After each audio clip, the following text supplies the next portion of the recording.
Hello and welcome to WCW vs NWO Podcast, Episode 2, the podcast where we analyse, dissect, and woo the NWO versus WCW era of wrestling. Tonight we are going to delve right into the Hog Wild 1996 pay-per-view, the second appearance of the NWO pay-per-view form. I am Dave C, I'm your host, and of course, misery loves company. I wouldn't dare do this alone. My co-hosts for the evening are Fergus Looney from Dublin. How you doing, Fergus? Hey, good evening. How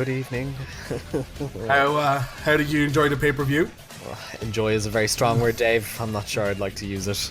We'll get into it though. And of course, joining us from across the pond, all the way from Chicago, Conor, how are you keeping? I'm keeping well, but yeah, this pay-per-view, I got a lot to talk about this one.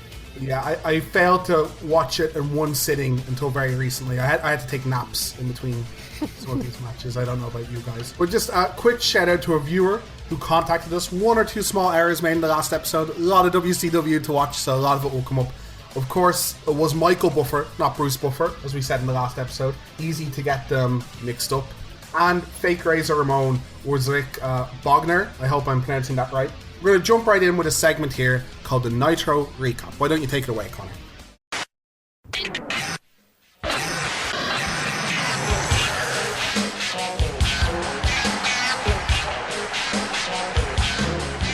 So here in the Nitro Recap, we take a look at the iconic moments of Monday Night Nitro.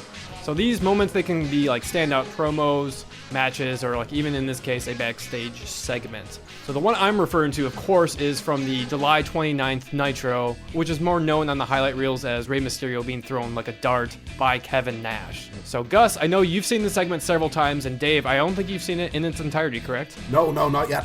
Because this is really a landmark segment from WCW, and it's an important segment for like also to further the landscape that the NWO, they use guerrilla warfare to attack, and they're attempting to take over WCW. So a quick recap of what happened. This happened in the first hour of Nitro, and it happened in the middle of a Flair, Benoit, Mongo match. They take on Sting, Luger, and the Macho Man. So they wrestle for a bit until Jimmy Hart runs out to ringside near Tony and Larry. He pleads with the cameraman, please take the camera to the back. So the cameraman starts running backstage. Meanwhile, Jimmy goes to the apron, tries to get the wrestlers' attention that the outsiders are backstage. So what do you guys think about this?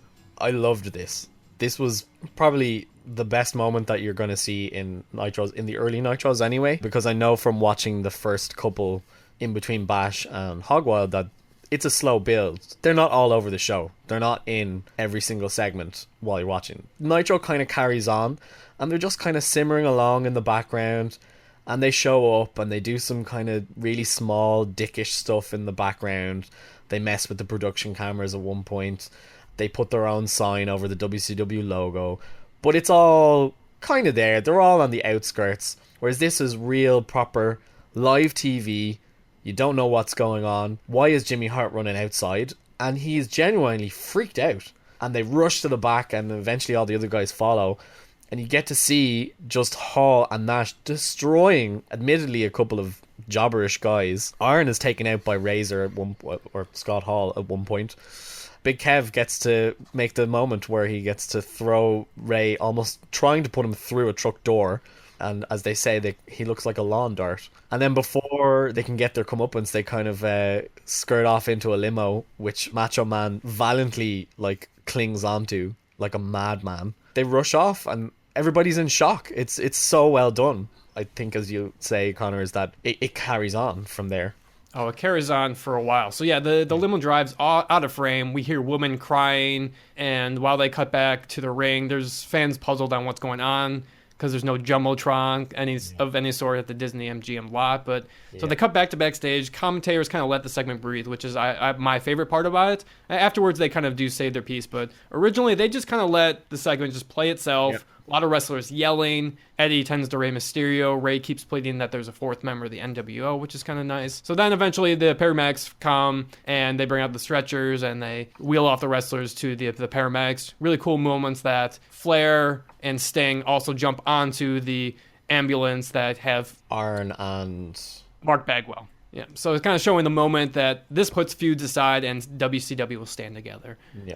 What I love with the on top of the backstage bit, so they're all distressed and everything's going on, and then the hour changes, so that's when their announcers change on Nitro from Tony and Larry to Eric and Bobby. And to really sell the moment, in one of the few times I think that you'll see Bobby actually do his job really well, he's like, unless you can guarantee my safety, I'm not doing my job. I'm sorry, but I'm not going to go out there if I'm going to get the crap beaten out of me by two guys. And he just has this massive argument with Eric on TV. And Eric is like, look, I'm not going to argue with you, just go. And so Bobby leaves. And it really adds to the tension and how much it actually is causing in the company itself. Because now he's like, well, I don't want to do this. And then there's a follow-on with the next week's Nitro, where there's random WCW wrestlers are now security around the ring. Because they're there to protect themselves from the NWO attacking whoever's wrestling at the time. I thought this was a very ballsy move from WCW running this on their show, because just the sheer length of the segment as well. Can you either of you guess the total length? I haven't seen any of it. I have seen some of it. I've seen the classic Jimmy getting the guys from the front, them running to the back, them getting out of there. I've seen the classic starting bit, which I would estimate without having to see it again is about 2 or 3 minutes. So I'm going to double it and go 6 minutes. Oh boy, Dave, you are so far off. I want to say this is around half an hour to 40 minutes long. Oh god. Not that long. So yeah, there are a few commercial breaks, as Gus noted, but on the network it's 18 total minutes. So we're gonna add 6 to 8 minutes from commercial breaks. I think that's probably maybe a bit low. So it's probably around 25 minutes, I would say, give or take. And they even do a recap later in the show too. So their whole show is pretty much dedicated to this and to this one thing. And they kind of like stumble around, oh, maybe we're going to have standby match ready. And at this point, the crowd is chanting boring. Like, they've done such a good thing, but they haven't considered the crowd at all. So while this entire segment is going on, Dave, there's just nothing happening in the ring. So there's just a crowd sitting around with like, on what happened? And they've no idea. And like, nobody's communicating anything with them. So they just get bored, naturally. And so you can just start to hear people going, boring, as they're having this really serious blow up on cameras, all this kind of stuff. And you're just like, you were so close to getting this. It also brings about the weirdest world title match you may see in 1996, which is the Giant versus Greg the Hammer Valentine, who I was amazed was still employed at this point by either company. He's in it for maybe like 2 minutes, because I think, is it Arn is meant to wrestle the Giant? Yeah, and same thing with the American males are supposed to have a tag team match with the Steiners, but they have a rookie tag team, High Voltage, to make their debut against the Steiner brothers, kind of really playing up this whole segment. Just came out of nowhere, they didn't expect it, which I thought really made the segment as well. That's probably the defining moment of that month worth of Nitros. If you're following along the NWO storyline, make sure you see that. There's not an awful lot else that is particularly important. Unless you are a really, really big Mortal Kombat fan, then at that point you need to watch the Glacier promos, because, oh boy. You want to see a guy go like, what? It's Blood Runs Cold. Blood Runs Cold is his signature saying, as it were, and they must say it at least 20 times. It's going to be a running theme. WCW try and cash in pretty hard on fads at the time. Mortal Kombat being, as much as people like it nowadays, Mortal Kombat was huge at the time, right? It's 96, so it's still huge at the time. And they are trying to cash in but hard. It is, we'll see a few other cases of cashing in, including this entire pay-per-view, I guess, kind of being a bit of a cash-in. Well, maybe the opposite, Dave. We'll get to that. But nonetheless, those were the big moments that we missed over this month since Bash at the Beach. There is a big moment that we will go into next episode that's a big promo, a big turn in the company, so we will go over that on next time in the Nitro Recap. But that's going to conclude it for this episode. So next up we have Hog Wild 1996.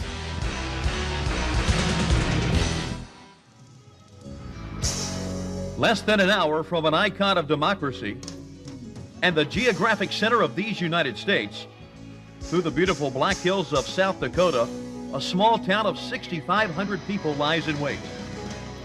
Since 1938, enthusiasts have gathered here for something more than just riding a machine between your legs. It is known simply as Sturgis, the motorcycle rally of the world. 250,000 bikers are jammed into this small town for racing, festivities, and the biggest biker party on the planet. New to the mix this year, World Championship Wrestling arrived proving that this annual event will truly be Hog Wild. So, Hog Wild took place at the Sturgis Motorcyle Rally in South Dakota. When first watching, I knew nothing about the rally. I thought this might have been a throwaway event, but this has been happening since 1938. It is a pretty big tradition and by all accounts gets massive turnouts. So this was done on an elevated kind of platform because it was just done in the dirt, I guess in a park or something somewhere, but it was done middle of Sturgis and it was free attendance. Anyone at the rally could just attend it. So by the looks of it, very well attended. But as we'll get into the event, we'll see that maybe not all these people were wrestling fans. Maybe a lot of these people were drunken bikers that had come for a motorcycle rally and don't mind watching a couple guys beat the crap out of each other. I know watching it for the first time, this pay-per-view is on a lot of lists of, failures of WCW. But I'm going to give them a little bit of credit. I could see why people believed Eric Bischoff when he told them to run it here, because it is Eric Bischoff's wet dream to have a wrestling event and a motorcycle rally. Must have got a lot of publicity. I looked up Sturgis a bit. It is pretty renowned. What did you guys think of the event, the pay-per-view being held here?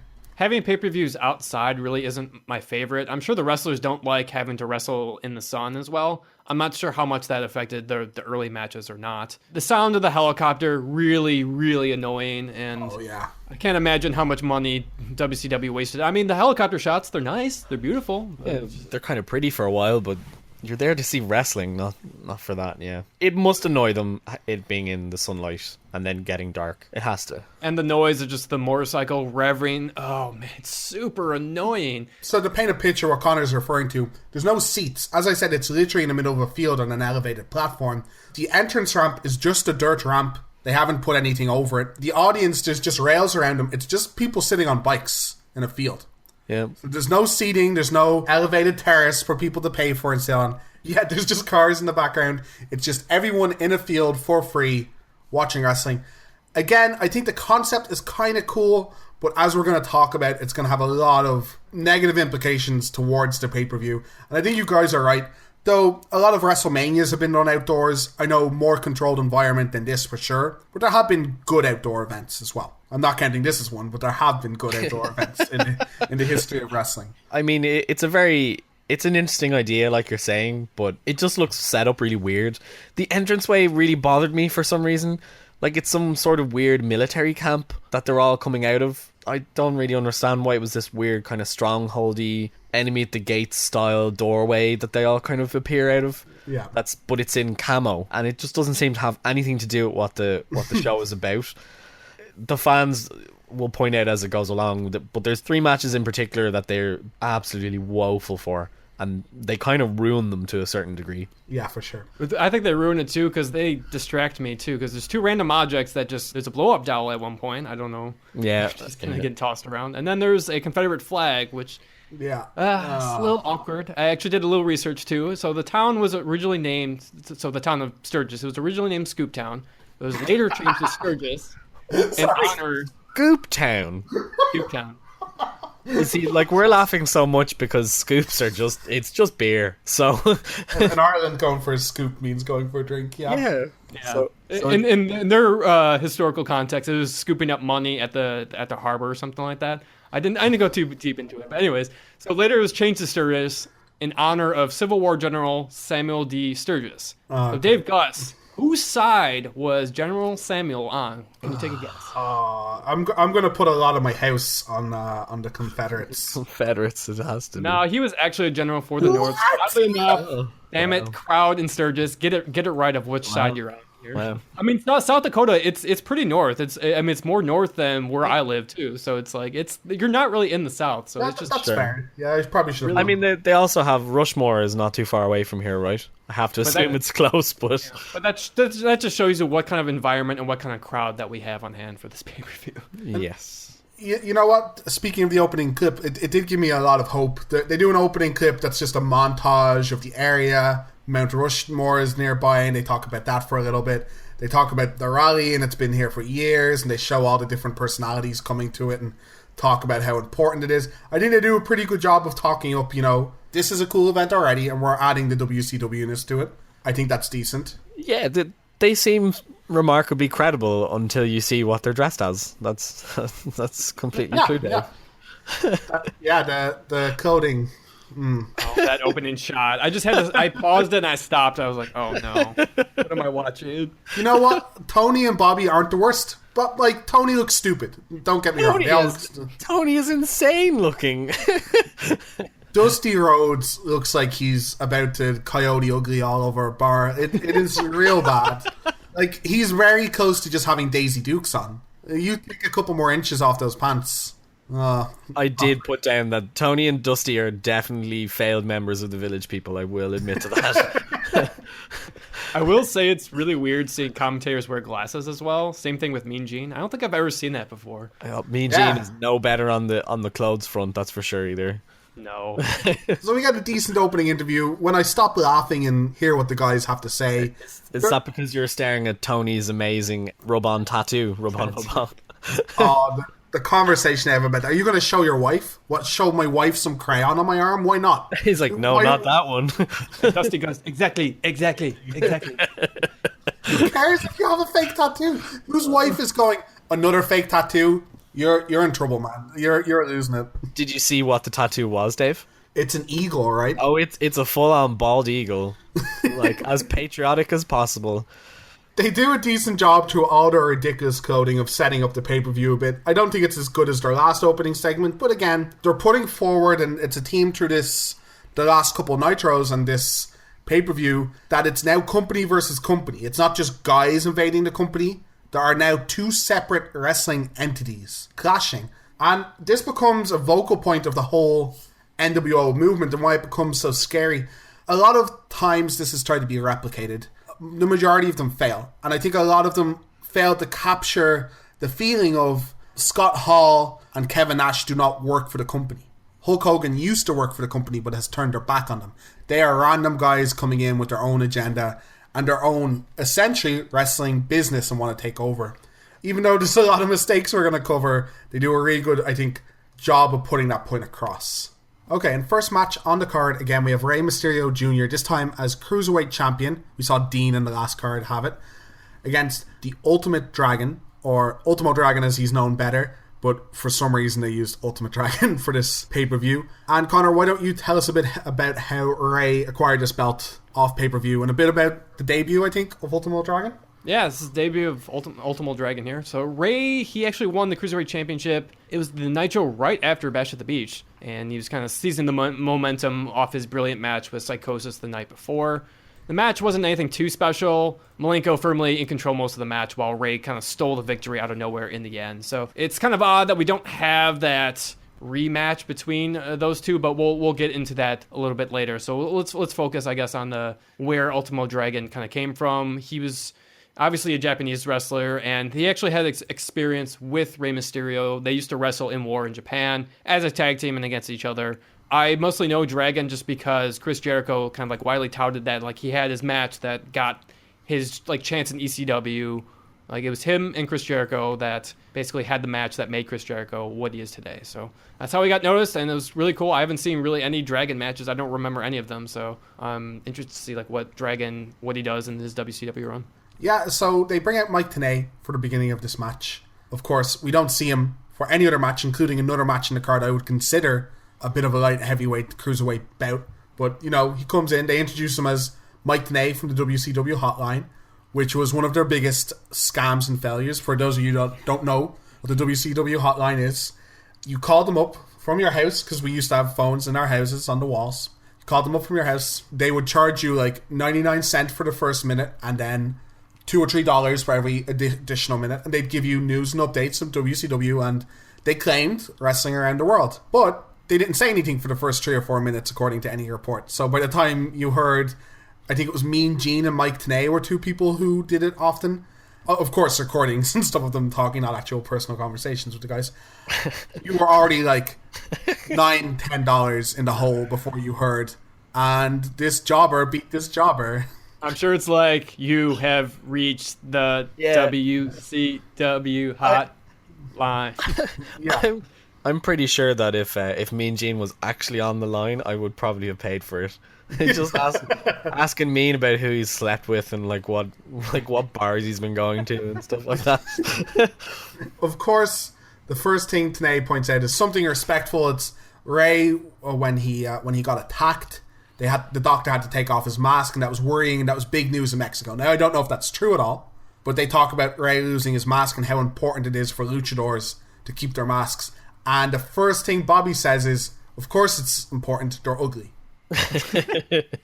Yeah, it was a nice callback too. Although it was kind of cool that Rey Mysterio, when they take off the paramedics, they take off his mask, but Rey does cover his face up, playing it up as like he's in pain, but also like, oh, I don't want to show my face. Yeah. So I thought it was a really cool kind of moment. I think it's a good job by Tenay. Tenay does get to show off that he has some knowledge and is kind of informed about what things are going on. He does add to the show. Like, he's not just some random person that's put in. Yeah. They talk about, is it Liger has the brain tumor? Yeah, I'd forgotten this was around the time. Yeah, I completely forgot about that. He's still wrestling. Yeah. Wow. He just announced there, not to timestamp this too much, but he's in the next Best of the Super Juniors Championship. What an ironic name. It's going to be his last one. Oh, wow. Which is a big deal, so... Yeah, that is a big deal. But, Gus, what did you think of this match besides some Mike Tenay brilliance and some Bobby shenanigans? I quite enjoyed this match. I mean, the two of them know each other quite well. They've wrestled across the world. Like, Ultimo has wrestled in Mexico and Japan. It's quite clear who's the babyface and who's the heel. Ultimo does his best to look really arrogant and a dick, basically. And he's trying to toy with Ray and show off his skills, as it were. And Ray does a pretty decent job as the underdog again. I don't know if you guys noticed, he's Spider-Man here. Yeah, I was going to mention it. His tights are Spider-Man, so there's that kind of connection too. The crowd doesn't really react to them. I don't think the crowd gets what's going on, to be honest. They do try their hardest, but outside of the plancha that he pulls off, I don't think the crowd really ever gets going here. And unfortunately, because it's WCW, when Ray does this crazy plancha that goes from the ring outside of the apron and outside of the wooden structure to the far outside, the camera misses it. So we don't get to see any of this cool move. Yeah, it's wasted on this crowd. I mean, that's like an ECW kind of like, oh my god type yeah, spot. It's an amazing move when you think about it, and you don't get to see any of it. To put it in a bit of perspective, the wooden structure they're on is probably just a little shorter than Ray. Maybe about the same size as him. Yeah, that's very true, yeah. That's our new unit of measurement. How many rays is How many rays? Yeah. So the ring, well, if you think of it, the ring itself is like 2 to 3 rays. So Ray has to jump 4 times his height to the ground. That's kind of a scary concept, right? And be caught by the right guy. Yeah, he looks in a lot of pain after this spot. They take their time getting up, and I don't think it's just selling. Both of them look like they took a pretty nasty bump. Yeah, that's fair. I actually have a kind of question. This comes up when they do the plancha bit. Do you honestly think the crowd can see the ring properly because of how high it is? I think they could probably see the ring. I don't know. As we said at the start, it's not tiered at all. So maybe the front few people, I don't know what the people at the back are seeing. Maybe it's high enough that it's like a gig. If you're at like a gig, you can kind of see what the band is doing from most positions. I mean, maybe, but like if the guys are in the center of the ring and you're standing down and it's, say, whatever height it is, you're probably not going to see their entire bodies. If they're on the mat, can you see it all?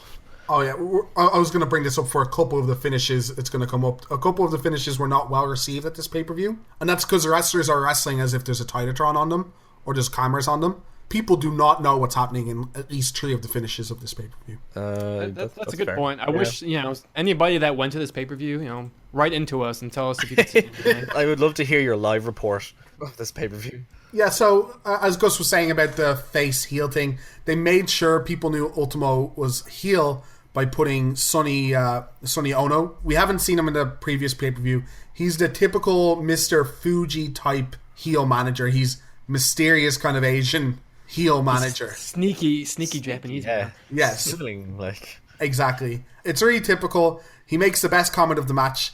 Ray, who's been introduced as from Mexico, I'm pretty sure Dragon was introduced as from Japan, and the crowd at multiple stages are chanting USA.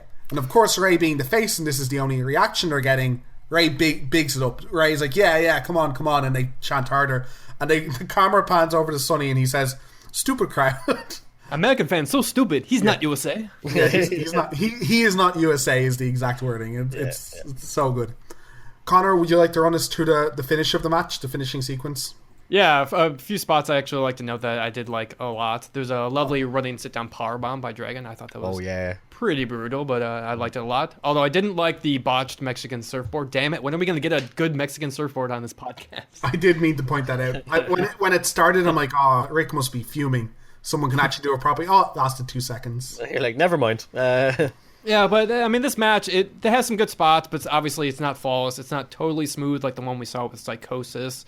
For the finish, though, Ray goes for the Frankensteiner off the top. Dragon pushes Ray mid-air. Ray lands on his feet. He quickly bounces off Brett's rope and gets the Frankensteiner this time. Wasn't executed perfectly, but Ray goes for the sexy pin and gets the 1-2-3. So Rey Mysterio retains the Cruiserweight Championship. Yeah, I think overall, good solid match, good solid opener. As we said, the crowd wasn't reacting, but there's two things I'd like to note. It's the first match of the night, and they did start reacting to big spots at the end. Not like a normal wrestling crowd would have for some of these amazing spots, but they got them reacting. And it's open air, so while we can gauge some of the reactions, maybe some of it was a bit better than we think, because, you know, open air doesn't retain the noise as well as you would hear in a stadium. Maybe. Maybe. Like, I think you're being a bit apologist there. I'm not going to lie. That's fair. I'm just saying maybe, in the interest of fairness, there's a chance that the reactions were a bit better live than we are hearing, but I think they did a great job of warming up.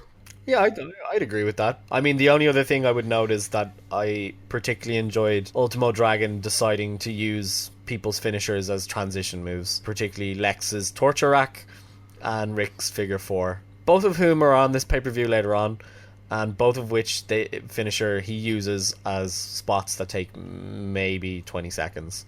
Yeah, but this match was a solid opener. It wasn't, like I said, it wasn't flawless. Wasn't the awesome match like with Psychosis, but no. It's kind of cool that they're willing to show off the talent in the Cruiserweight division instead of like jamming. They could have just jammed Ray versus Malenko again. So I wanted to ask you guys this. It would be obvious to have that rematch, of course, but they hold off until Clash of Champions to that, which is 5 days later from this pay-per-view. I actually kind of appreciate the style of booking because in comparing today wrestling, because like wrestling now today, it's like if you have a feud, like you always wrestle the person you're feuding with for like months and twice. Months and months. Yeah. They end up inevitably wrestling too many times then. So like we see this both ways in this company. I remember seeing two particular WCW stars wrestle way too many times. So do you like this, them taking a break and then going back to the feud, or what kind of style do you like? Do you appreciate both? I can say I appreciate both, but in modern wrestling, the feud blocks are certainly overused. I know come Attitude Era, I got very frustrated with someone feuding and then 3 months later being fine with the person they feuded with. So that kind of continuity really annoys me, where I'm like, you literally hated this person weeks ago. There's a middle ground. There's sometimes when there's like year-long builds that can be boring and they just hate each other for a year, and it's like it happens at like one, say, WrestleMania, and the next one might be a similar match. So there's certainly place for both booking. The Cruiserweight division here does kind of feel like an open challenge. Anyone can come from over the world. And as far as the two pay-per-views we've seen, that seems accurate. Like Ray comes and he's Mexican. He's been big in Mexico, parts of the US. We got Ultimo Dragon, who's just from all over the world. Japan, Mexico, massive there. We've had Conan. It wasn't for the Cruiserweight, but we've had Conan come in from AAA, essentially, and fight Ric Flair. So it does feel like people can just jump into WCW from abroad. So I don't mind it too much in this context. I would still like for any pay-per-view match to have a build-up. So these guys don't have to have a confrontation beforehand, but vignettes saying, you know, Dragon is coming or something, opposed to just, Ultimate Dragon's here. That's something I was going to bring up later. Yeah. I don't know why they don't have like Nitro recaps or Saturday Night recaps. They do that on Nitro. They have like, hey, this happened on Saturday night. Yeah. This is what's happening in this feud. They don't do that in this pay-per-view at all. No, they don't set up anything on this pay-per-view. They don't remind anybody of anything. But I do quite like this in this context because they give a reason for why Dean is separate from Ray. We can go into it a bit more when they get to his match. Yep. But there's a reason why he's not immediately just challenging for the belt again. It actually furthers a couple of stories, and it allows like Ray to kind of get a couple more matches under his belt and be separate without being hedged in. And like you say, you don't get overblown then of just seeing the same match over and over and it being kind of repetitive and losing the spark then.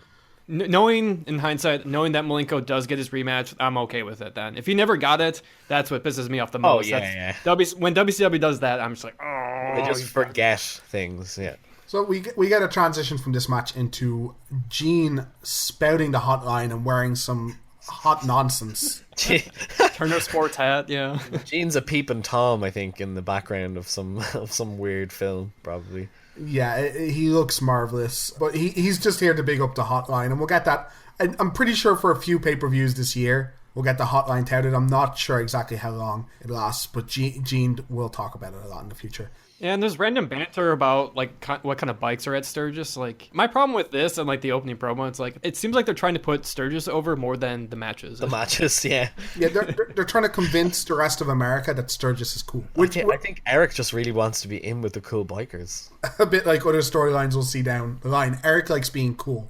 I joked about it, but this is probably Eric's dream. Eric loves fighting, biking, and wrestling, and he gets to have his wrestling promotion be at the bike show he probably loves, and we'll see later, he got to ride a bike to Sturgis. I don't know, it's kind of hard because in these breaks Bobby has to big up the rally, but oh god, Bobby doesn't care at all. Yeah, but at other, like, so at the scripted points Bobby has to be like, yeah, the festival's great.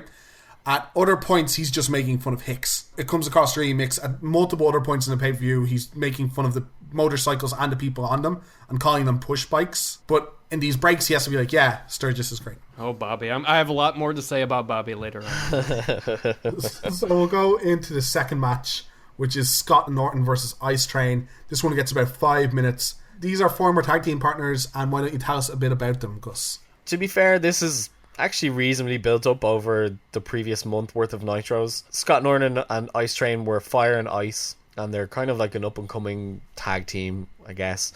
And it just at some point Norton decides that Ice Train isn't holding his part of the bargain, and he decides to beat him up. Well, there was a particular moment, it was like a match against the Steiners. Ice Train accidentally splashes Norton instead of Rick Steiner. Oh yeah, sure, yeah. There's a disagreement. Norton is like, screw this, I'm done. And then there's a couple of bits of back and forth, and I know Norton attacks him towards, I want to say, the fourth or fifth Nitro. He blindsides him and beats him up, and that's why when we see this match, Ice Train has his entire shoulder patched up with this like tape to try and hold it together. So Ice Train isn't coming into this match at 100%, which I'm pretty sure Bobby says about 18 times while they're calling the match. That's really it. No rocket science here with the feud. It's just two big dudes that are lumping each other. I can't remember there being anything particularly athletic about this match. There's a lot of rest holds. There's a lot of stalling and pounding on Ice Train's shoulder. Yeah, it's really boring. I'm not. Yeah. So yeah, I wanted to talk about this, of why this match was like particularly boring too. I mean, obviously these guys aren't the most charismatic fellows. No. So as the commentators point out, like, why wrestle when you're visibly hurt? Especially like in like a lukewarm feud like this. Like, this isn't like your Seth Rollins facing like Triple H. Sure, like Seth is hurt, but there's like more on the line, and you have actual like build up in the feud, more intense build up, I should say. So like wrestling like while injured felt like more justified there, but like here it's like, Ice Train, just wait. You don't need to wrestle. Yeah, it really underscores the whole thing. Like, you're trying to build this up as like, oh, it's kind of like a grudge feud thing, and Bobby's just like, fuck it. Why would you bother wrestling? What's the point here? He's too smart for wrestling. Bobby is too smart for wrestling. Bobby, you're kind of right here, actually. This is a terrible idea. Why should I be cheering this guy? Oh, yeah. As you guys point out, it's just a massive hoss fest. There's a few rest holds, but besides that, it's Norton getting in a few shots on the shoulder, Ice Train hulking up, getting a few chops back, and then getting cut down by his shoulder again. Norton works the armbar a couple of times in the match, and I kind of like the finish. Ice Train just taps out to the armbar. His arm hurts so much at the end he has to give up. I kind of like, there's a lot of these matches, these feuds, where people will come in, they'll be hurt on the shoulder or knee, 100 different submissions will be done, and then the person will stop selling it to do their finisher, or do a move at the end, and then at the end of the match you'll barely see them favor it. And that is, I hate that so much. So I kind of like that Ice Train is just put out by a normal armbar. Because if your shoulder was out of place, you're certainly tapping out to an armbar. That's making a lot of sense to me. What do you think of kind of continuity like that, Conor? Yeah, it's a simple storyline. I thought the match was the appropriate length too, so I was actually okay with this match. Although, I mean, I wasn't interested at all with it, but I thought it made logical sense. Other than the commentators pointing out why wrestle when you're so hurt. Yeah. But other than that, yeah, I thought it worked. Okay, we'll leave that short one. I think we will see more of these two gentlemen at the next pay-per-view, if I remember correctly. Yeah, luckily the feud concludes next pay-per-view, and it's going to be the last match that we cover up Ice Train, so more on that for the Fall Brawl episode. He's so hossy, though. They are very hossy, Dave, but they're not very good. And now we get one of my favorite interviews since we've started doing this podcast, and it's a sit-down interview with Ric Flair. Hogan, Nash, Hall, whoever, you hurt my best friend. Didn't matter whether I was standing with Sting and Luger. Through association, they could be in an ambulance with me, they could be in my home. If Arn Anderson's down, I'm there. I mean, Arn Anderson and I have been up and down this road for 15 years, man. We have bled, we have sweat, and we've cried. The emotion in this business is huge. It's hard. It's hard on you personally. I had decided in my own mind that Hogan and the New World Order and the Horsemen could coexist. But then they jumped on Arn Anderson. And it became a whole new awareness, a whole new ball game. This is our business. We stand top by getting involved. My other real friend in life is this company. This company is the best. I'll stand up for it. I'll fight for it. It's on now. It's on the table. It's us. It's survival of the fittest. It doesn't matter whether I like Sting or Sting likes me or Luger. It's one company now trying to be taken over by another. If the New World Order wants to make their mark and to really score, you've got your opportunity now, because the Horsemen are involved. Two of us can't survive. Two companies can't survive. Go to bed with that thought tonight. So I think that this interview does a really good job of doing the company versus company mentality I talked about at the start of the card. We get a lot more of a restrained Rick that's not pretty typical. There's a lot of differences in this generation of wrestler. You see a lot of the older guys, Rick, Hulk, Macho, and they're doing their old style interviews. It's like, do you know what, brother? And this is the town I'm in, and this is the guy I hate, and I'll tell you about him, brother. And it's the same kind of old school interview. It's I like to call it a soundbite interview. They're making sure to hit key points, why they hate the guy, and who the guy is, and the town they're in most of the time. Where this is a bit of that again, but it's more of a modern interview. He's sitting down, he's maybe developing even the storyline with the interview. I like it a lot. You see guys like Scott and Kev cut promos a bit closer to this, the newer generation guys. What did you think of the interview, Gus? I do enjoy this promo. Like you said, it's not Flair. It's Flair at his like kind of stripped back. There's no glamour about the women or the fast cars or the private jets or the expensive suits and everything. It's a man who's been extremely offended and put out by a company, as he calls them so many times, that have hurt his best friend. And it is the person that he's spent all his time with and that he's been on the road with and he knows intimately. I think he does a really good job of putting them over. I think that's what you're trying to get across when you say these old style promos. Yeah. In that you put across how good your opponent is while you're still kind of insulting them, and you give them the respect so that you don't completely demean them before it's even started. Flair has always been very, very good at this, but here kind of takes on another dimension. I'm going to point out one thing, other than he calling Arn his best friend, is his other close friend is WCW, apparently. not any other person. A company, an inanimate kind of intangential thing, is his closest friend.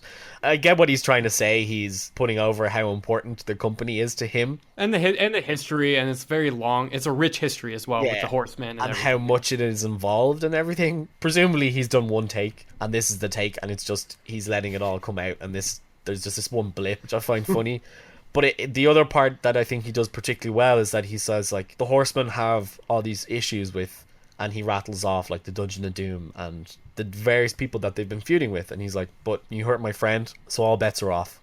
So the Horsemen have to come to the rescue now.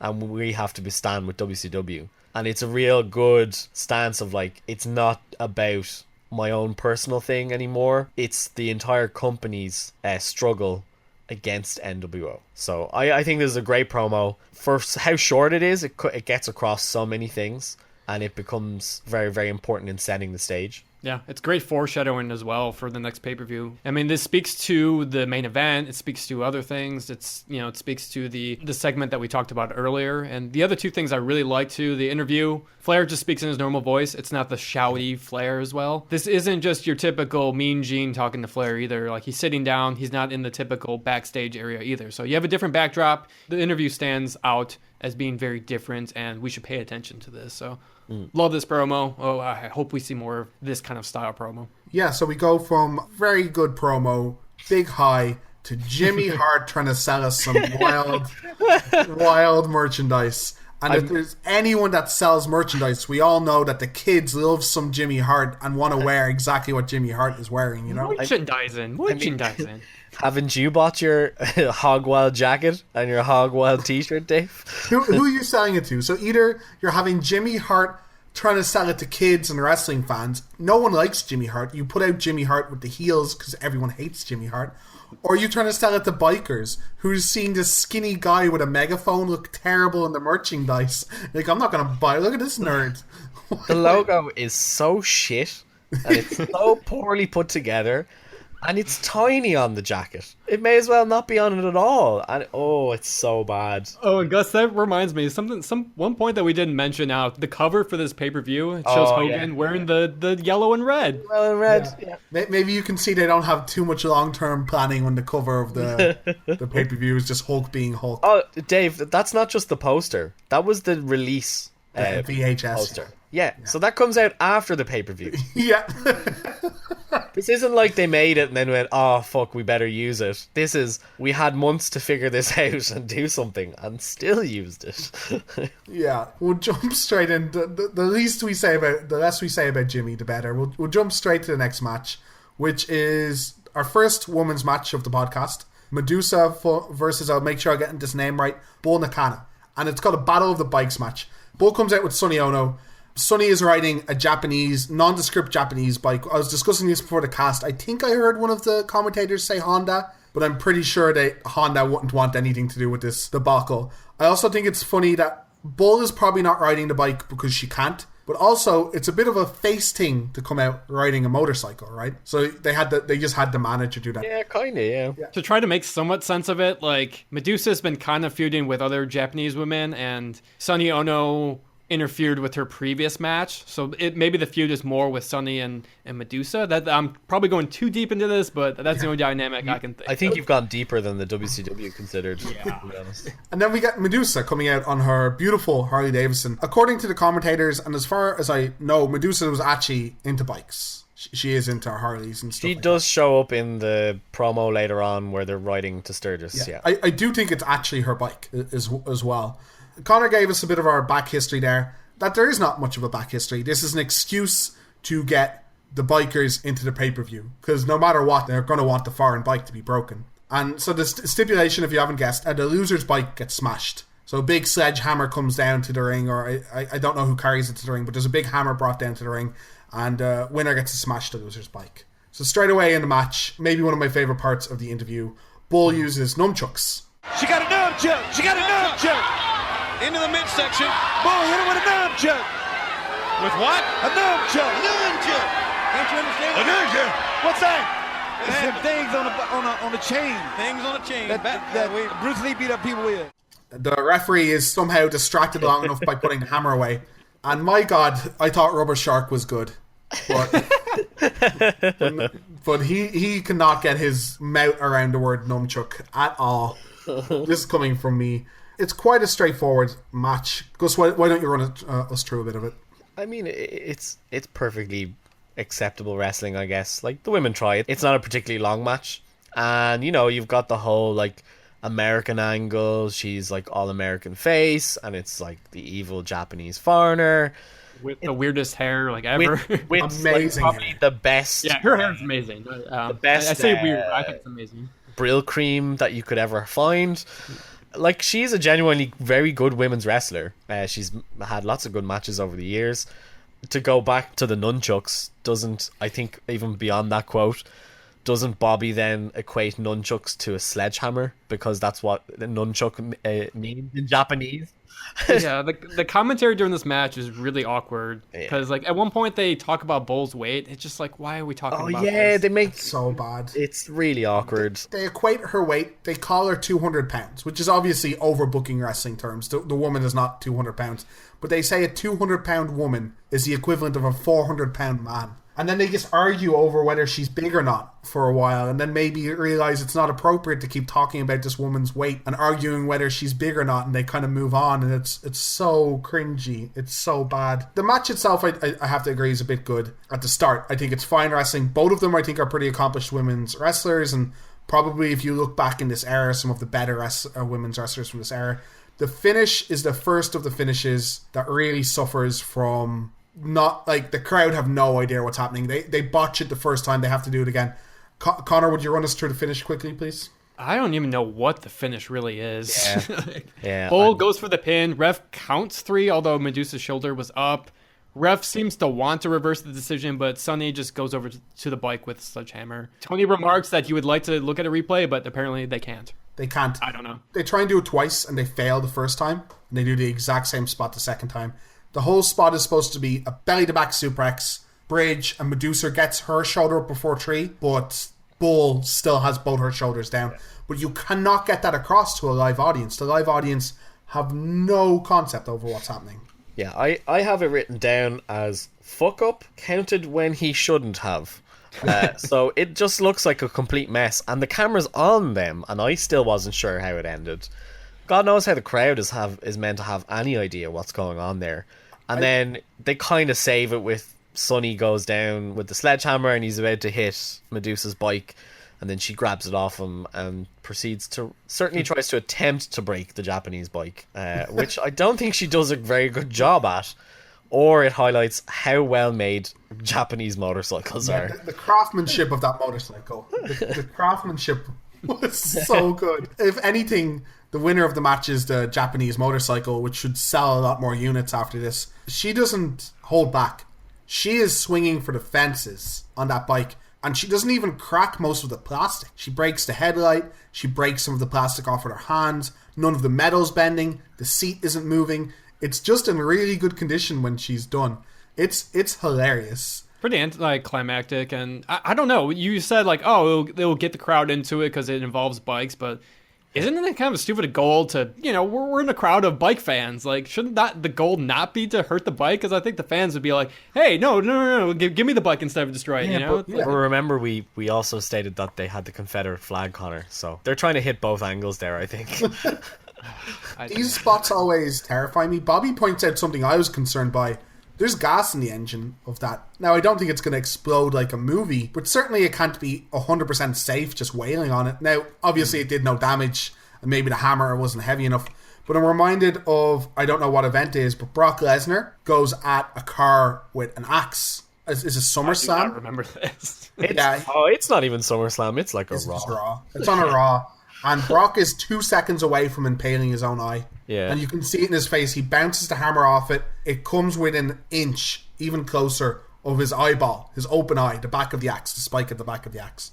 And he goes a bit softer at it from that point.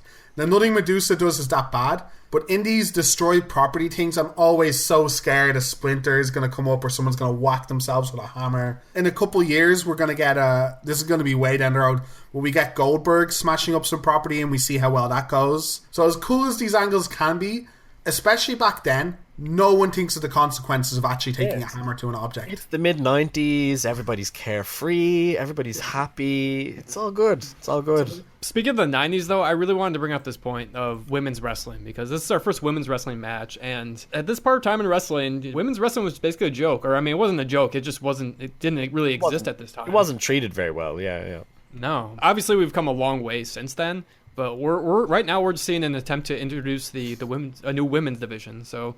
Obviously, the division is going to be pretty thin, but Medusa is just wrestling other Japanese wrestlers. Nonetheless, like WCW trying to be progressive here and actually start one, and we're going to see a tournament later on in the year in a few pay-per-views. Yeah, I was really impressed by... Medusa is scantily enough clad, but Medusa's always been super athletic, and she's just come across as an athlete in her gear. And Bull is fully dressed up. Bull is like head to toe dressed. Yeah, and like women's heels are usually just like the condescending, oh, I'm beautiful type heel. And you usually don't have like the, not ugly, but you know what I mean, like the monster. She's a monster, yeah. She's a monster.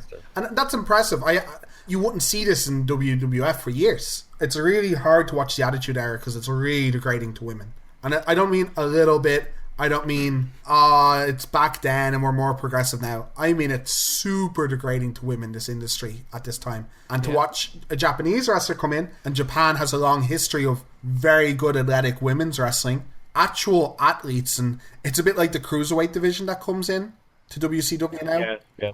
WCW is trying new things here. Unfortunately, WCW, they kind of fall into the WWF tactic of just objectifying women with like the, things like the Nitro girls and things like that. So it's the worst part of reliving wrestling from the 90s for sure. But I mean, this match was stupid, but it did surprise me in a positive way. And I would like to see more Medusa matches now.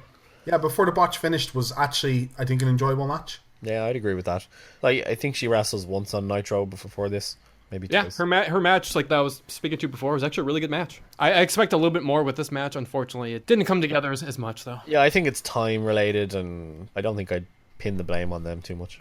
So we go from this, let's call it a bike crash ending, to WCW CompuServe. It's them trying to expand to online. It would have been fairly new then. So we're talking about WCW trying new things, and that's fine. I have nothing to complain about. What ambassadors they use, though. They have Rick and Scott on the computers. Scott is fine. Rick acts like he's never seen a computer in his life and is making car noises while moving it around and tilting in his seat, pretending to play a game with cars, I assume. Yeah, but doesn't Scott like try to hide it by going like, "What game are you playing? How do you do that?" Scott is like, "Oh my god, there's something wrong with his brain. Are you on a car game?" I just love that on top of it, like not only are they trying to sell this like CompuServe thing and about early internet, whatever it is, they also look ridiculous. They have like leather biker hats on and are wearing like denim jackets and stuff, and they just look silly while they're trying to do this. And there's no real explanation. Next up is a really awkward moment. So Tony's like, so are we going to go to Mean Gene? Well, I'm being told two different things here. We are not. All right.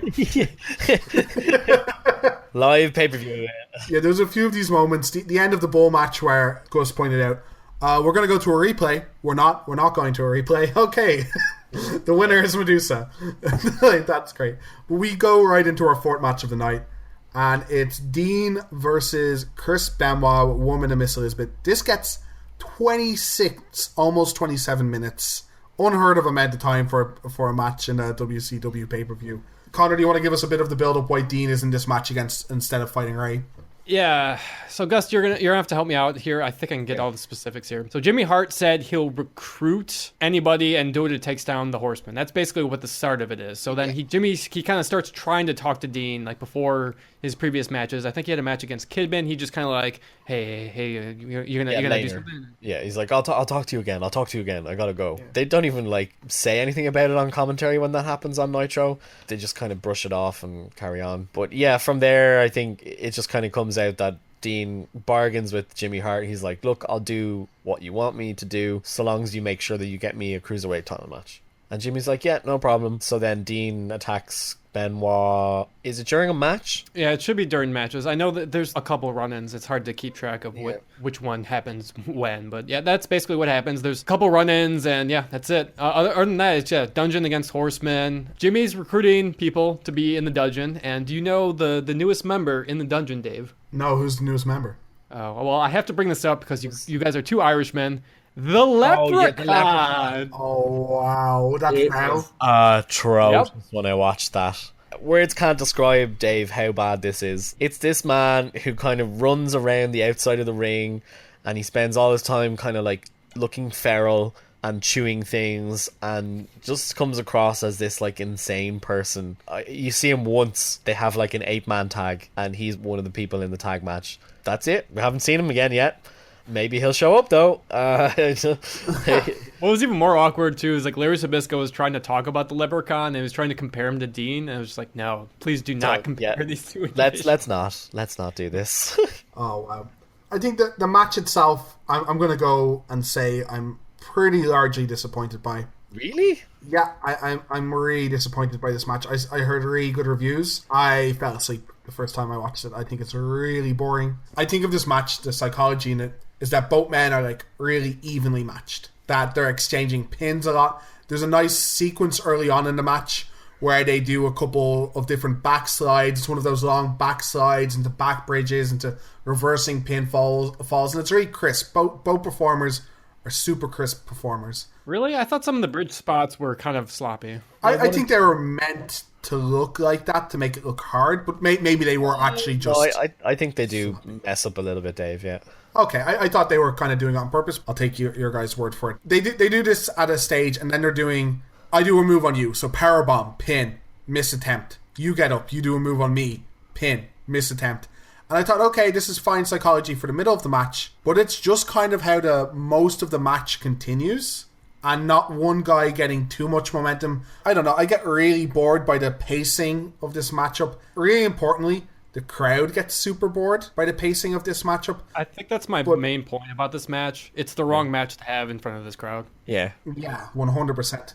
Gus, you seem to disagree with me. I was very bored in the match. You seem to have liked it a bit more. Why don't you tell us what you liked about the match? I think this match is great. Probably because what's boring you is that there's a lot of build. They're kind of feeling each other out. They go from like doing all those backslides and stuff and trying to do the pins and trying to do the combinations. And then there's like each of them gets periods where they get the upper hand and they get to do, and they slowly unload everything that they can think of.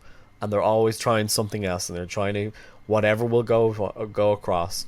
I think they're really, really good at getting across their emotion of how frustrated they get. And then when like they get the overtime and they have to keep going, and then they have another overtime, and it carries on like that.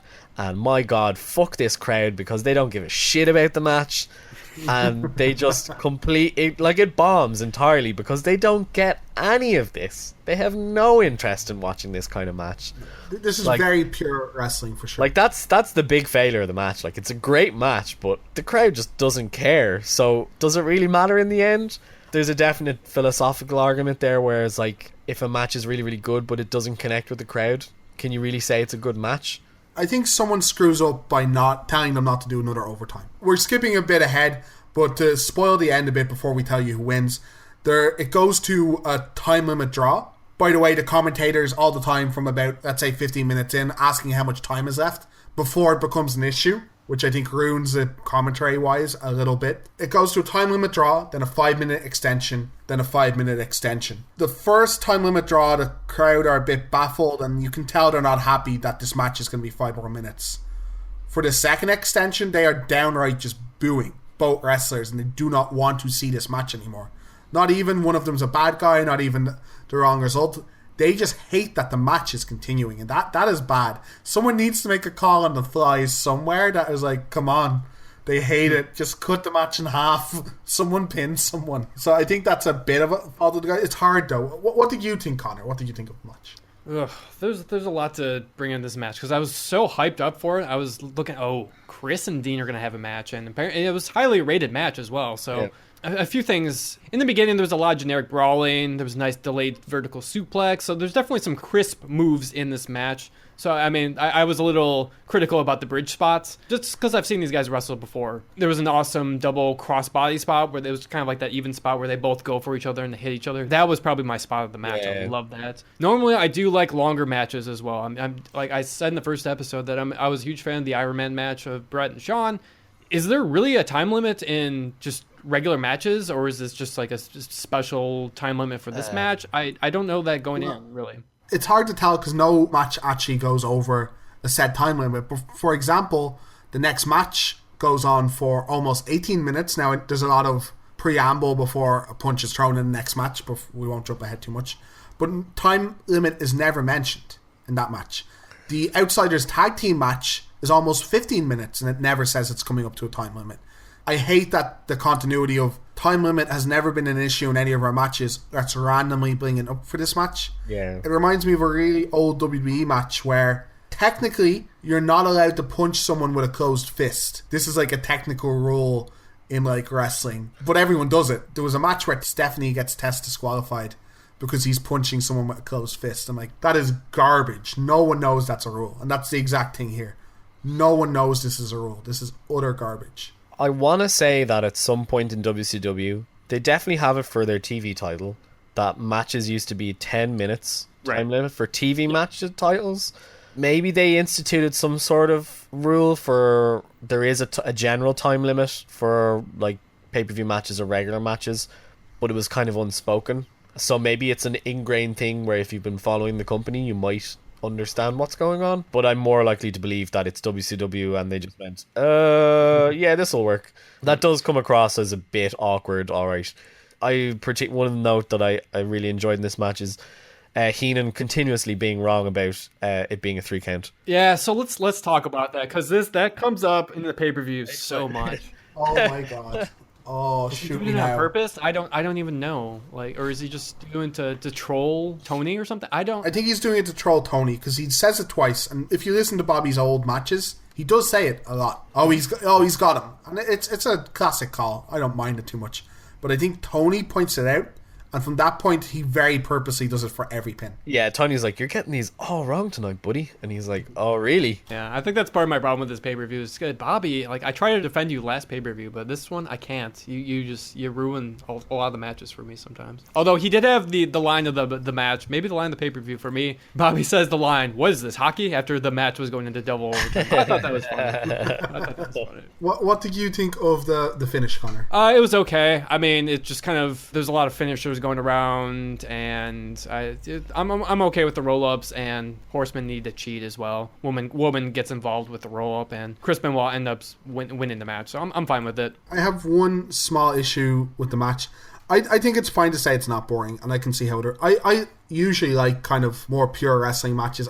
I'm not sure, I can't really put my finger on why I got so bored in this match. One thing that irked me was Chris using the clover leaf on Dean. I'm like, okay, this is a nice touch. Chris is the heel. Technically, they're kind of both heels, again, the Horseman dynamic, but Chris is being a bit heelish. He's using Dean's finisher. He's got it cinched in, middle of the ring. It's going to be this thing where, Dean knows his own finisher so well, he does a cool escape. But he doesn't. Chris just lets go. Dean no-sells his own finisher, essentially. And instead of just keeping a finisher locked in, which is so painful to finish his matches, Chris is like, I'm bored. I'll just let Dean go. And just made Dean's finish look weak. I don't think I really cared that was an issue in it. Just everything about the match was very well put together, and it's very fluid, and they obviously know each other wrestling over the years. So I really enjoyed this match. The crowd shits all over it. It's totally shouldn't be on this pay-per-view. It just shouldn't be what it is. I find the other part about it is I'm wondering how much of this is followed up on, because after Benoit's attack on Kevin Sullivan that we saw at Bash at the Beach, no mention is made of it. Nothing happens throughout any of the Nitros. And while Jimmy Hart is like, oh, we're out to get the Horseman, it's not really I need Benoit done because Kevin is pissed off or something. It's not really followed up on, and I'm wondering if that's just it, if that's meant to be the big payoff there. It pretty much is. You've highlighted perfectly of what I just don't like about this match. It just doesn't fit the storyline. You have these long matches when you have like, oh, I'm better than you. Like, no, I'm the best wrestler. Yeah. So that's why we had these long matches to prove it or whatever. Or Flair works a long match because he's the dastardly heel and he's like, well, I'm just going to run it to time because I'm that good or whatever. Yeah. And this is just like, oh, we're going to dismantle the Horsemen by having long matches against them. And none of the Dungeon members are going to come at ringside either. So it's just like longer matches work efficiently when Pride's on the line as well. It just doesn't... Yeah. Don't get me wrong. It's just not the time to have this match, though. It's not a very dungeon thing either. So it is very dungeon-y to get someone to pick apart your enemy that isn't you. But it's not nasty. Like they are trying to outlast each other, and there's a lot of good spots and big moves, and they're trying to one-up each other the whole time. But the dungeon is nasty and creepy and stupid. Yeah, and goofy. And a bit goofy and stupid. But they do things like bite you, or they have weird... like, the Taskmaster himself bites people as a spot. Or get the leprechaun to... Exactly, but there's none of that nastiness. There's the cerebral kind ofness of Dean and trying to get the job done. But there's no, I hate Chris, or there's no dungeon members coming down and making life hard, or chasing away Woman. In fact, as you said, Woman is the reason Chris wins. I can see why it's a good match. I'm not calling it so bad that I can't see its merit. You guys should go watch it yourself. It is a spectacle, and a lot of people rate it very highly. Probably out of the card, one of the matches you should judge for yourself. Though a bit, as we said, a very weird venue for such a pure wrestling match. Next is probably one of my favorite tag teams of all time. The 5th match, we go straight into Harlem Heat versus the Steiner brothers. By the way, sorry, Harlem Heat are the current tag team champions at the time.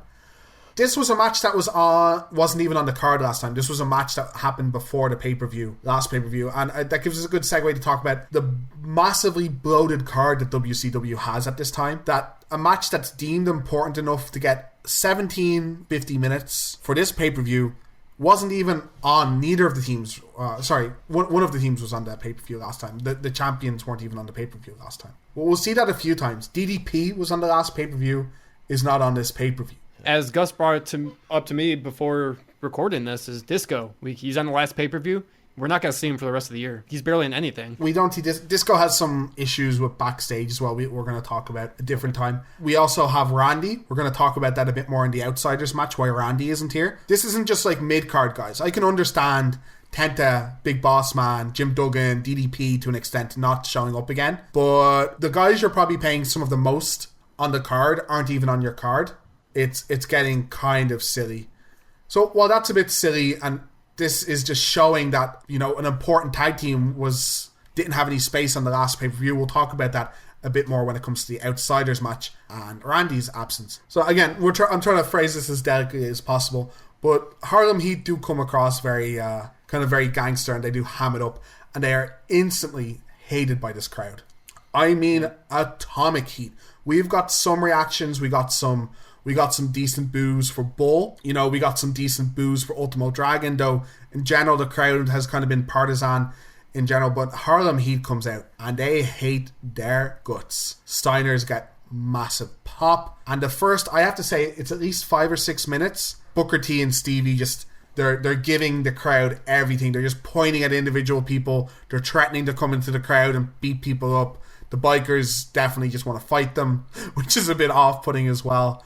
A lot of this is awkward and off-putting, as you said, but at least the crowd is having fun participating. It's almost like it's a wrestling show now. So, like, I'm like, hey, I can get interested in this now, especially coming from the long match before where the crowd's just like, man. Yeah, who cares? Also, before we dive into the match, as far as I know, there is no real build-up. This is not a... No.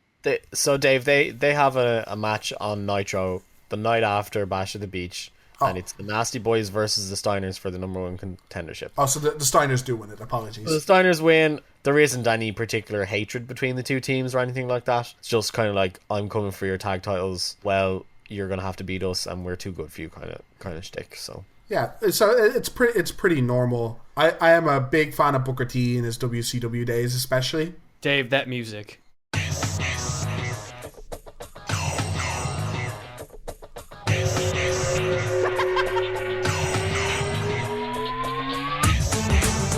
That music. Love the Harlem Heat music. Love the Harlem Heat music, yes.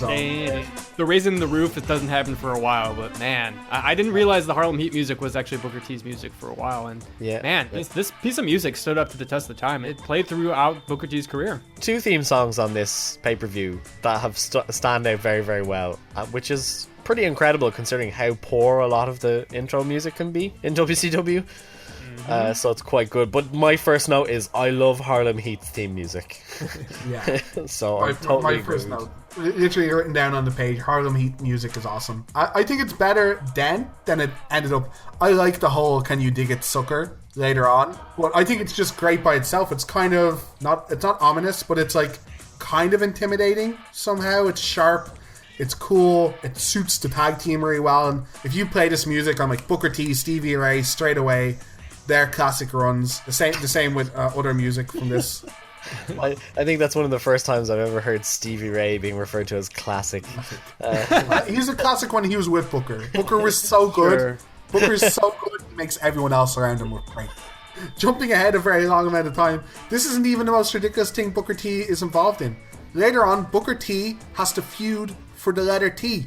Like on Sesame Street, Ahmed Johnson comes over and I think he's called Big T, and he becomes Harlem Heat with Stevie, and Booker and Big T got a feud for the letter T because Teddy Long I think is the manager at that stage, and he like says he owns I don't know, but basically it's best not to think about it. Basically Booker T is great and he makes do with the most ridiculous gimmicks. I'm just fanboying over Booker T at the moment, I guess. Booker's very good, and he's like a proper homegrown style boy, so it's cool to see him evolve. Yeah. Because like he's a tag wrestler for a very long time, but he does finally get his due. In that regard, let's go to the Steiners, because we haven't seen the Steiners yet. So it's it's weird seeing Scott in this part of his career. We're catching the end of Scott being a good wrestler. As much as it's really easy to make fun of Scott in the later years, especially the big Papa Pump stuff, and how bad he gets at wrestling in the later years, Scott was a big deal on American circuits for a long time. There's a reason they call it the Frankensteiner, and that's because he kind of brought it over to America. He kind of made it mainstream. And there's a lot of moves he tries. Do you know that he does a fall-away slam? You won't see it. He hasn't done it for years. He does a fall-away slam where he has them in the fall-away slam position, and he does a standing moonsault with them in his hands. That's absolutely insane. The version I've seen, it almost kills him. He's so close to catching his neck between his opponent and the mat, but he just about clears it. Yeah, so Scott is this like amazing athlete early on in his career, and Scott and Rick are very good tag team specialists for a very long amount of time. There's a lot of individual points in his career as well that Scott is touted for an individual run, but he doesn't want to leave his brother. He could have been a huge star if he'd given up on his brother even remotely earlier, because they wanted to push him to the moon. And this, I'm not talking like maybe 2 or 3 years before this.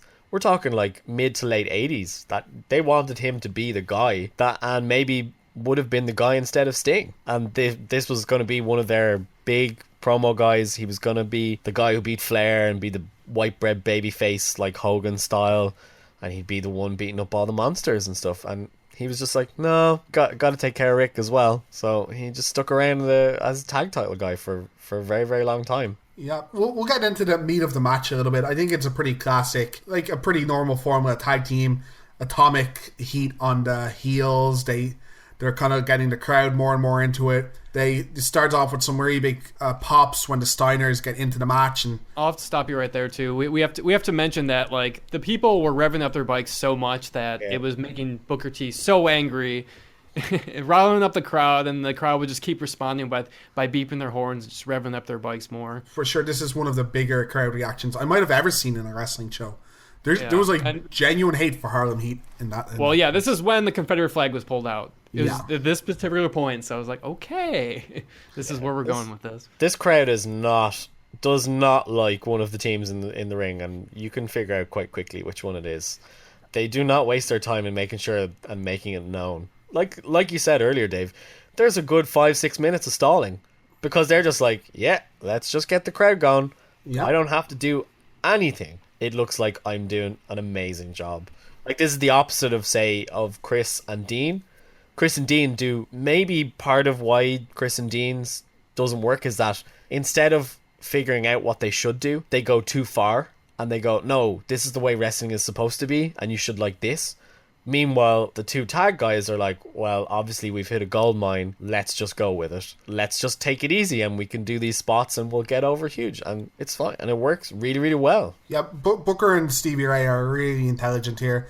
Just milking the crap out of it. I would bet this match was supposed to be a lot shorter, but they just spend so much time. Yeah, I believe it too, because Stevie Ray at some points, he just looks completely lost. He's like, what am I supposed to be doing here? He's like, he'll do like one move, he'll do his rest spot, and then, hey, Booker T, I don't know what to do anymore. Can you help me out here? Just shout at the crowd some more. Point out one of them. They'll love it. Oh, man. Stevie Ray is so bad. Dave, like, you have your Conan. Stevie Ray is my Conan. I have gone completely heel on Stevie Ray. You still love Harlem Heat, though, right?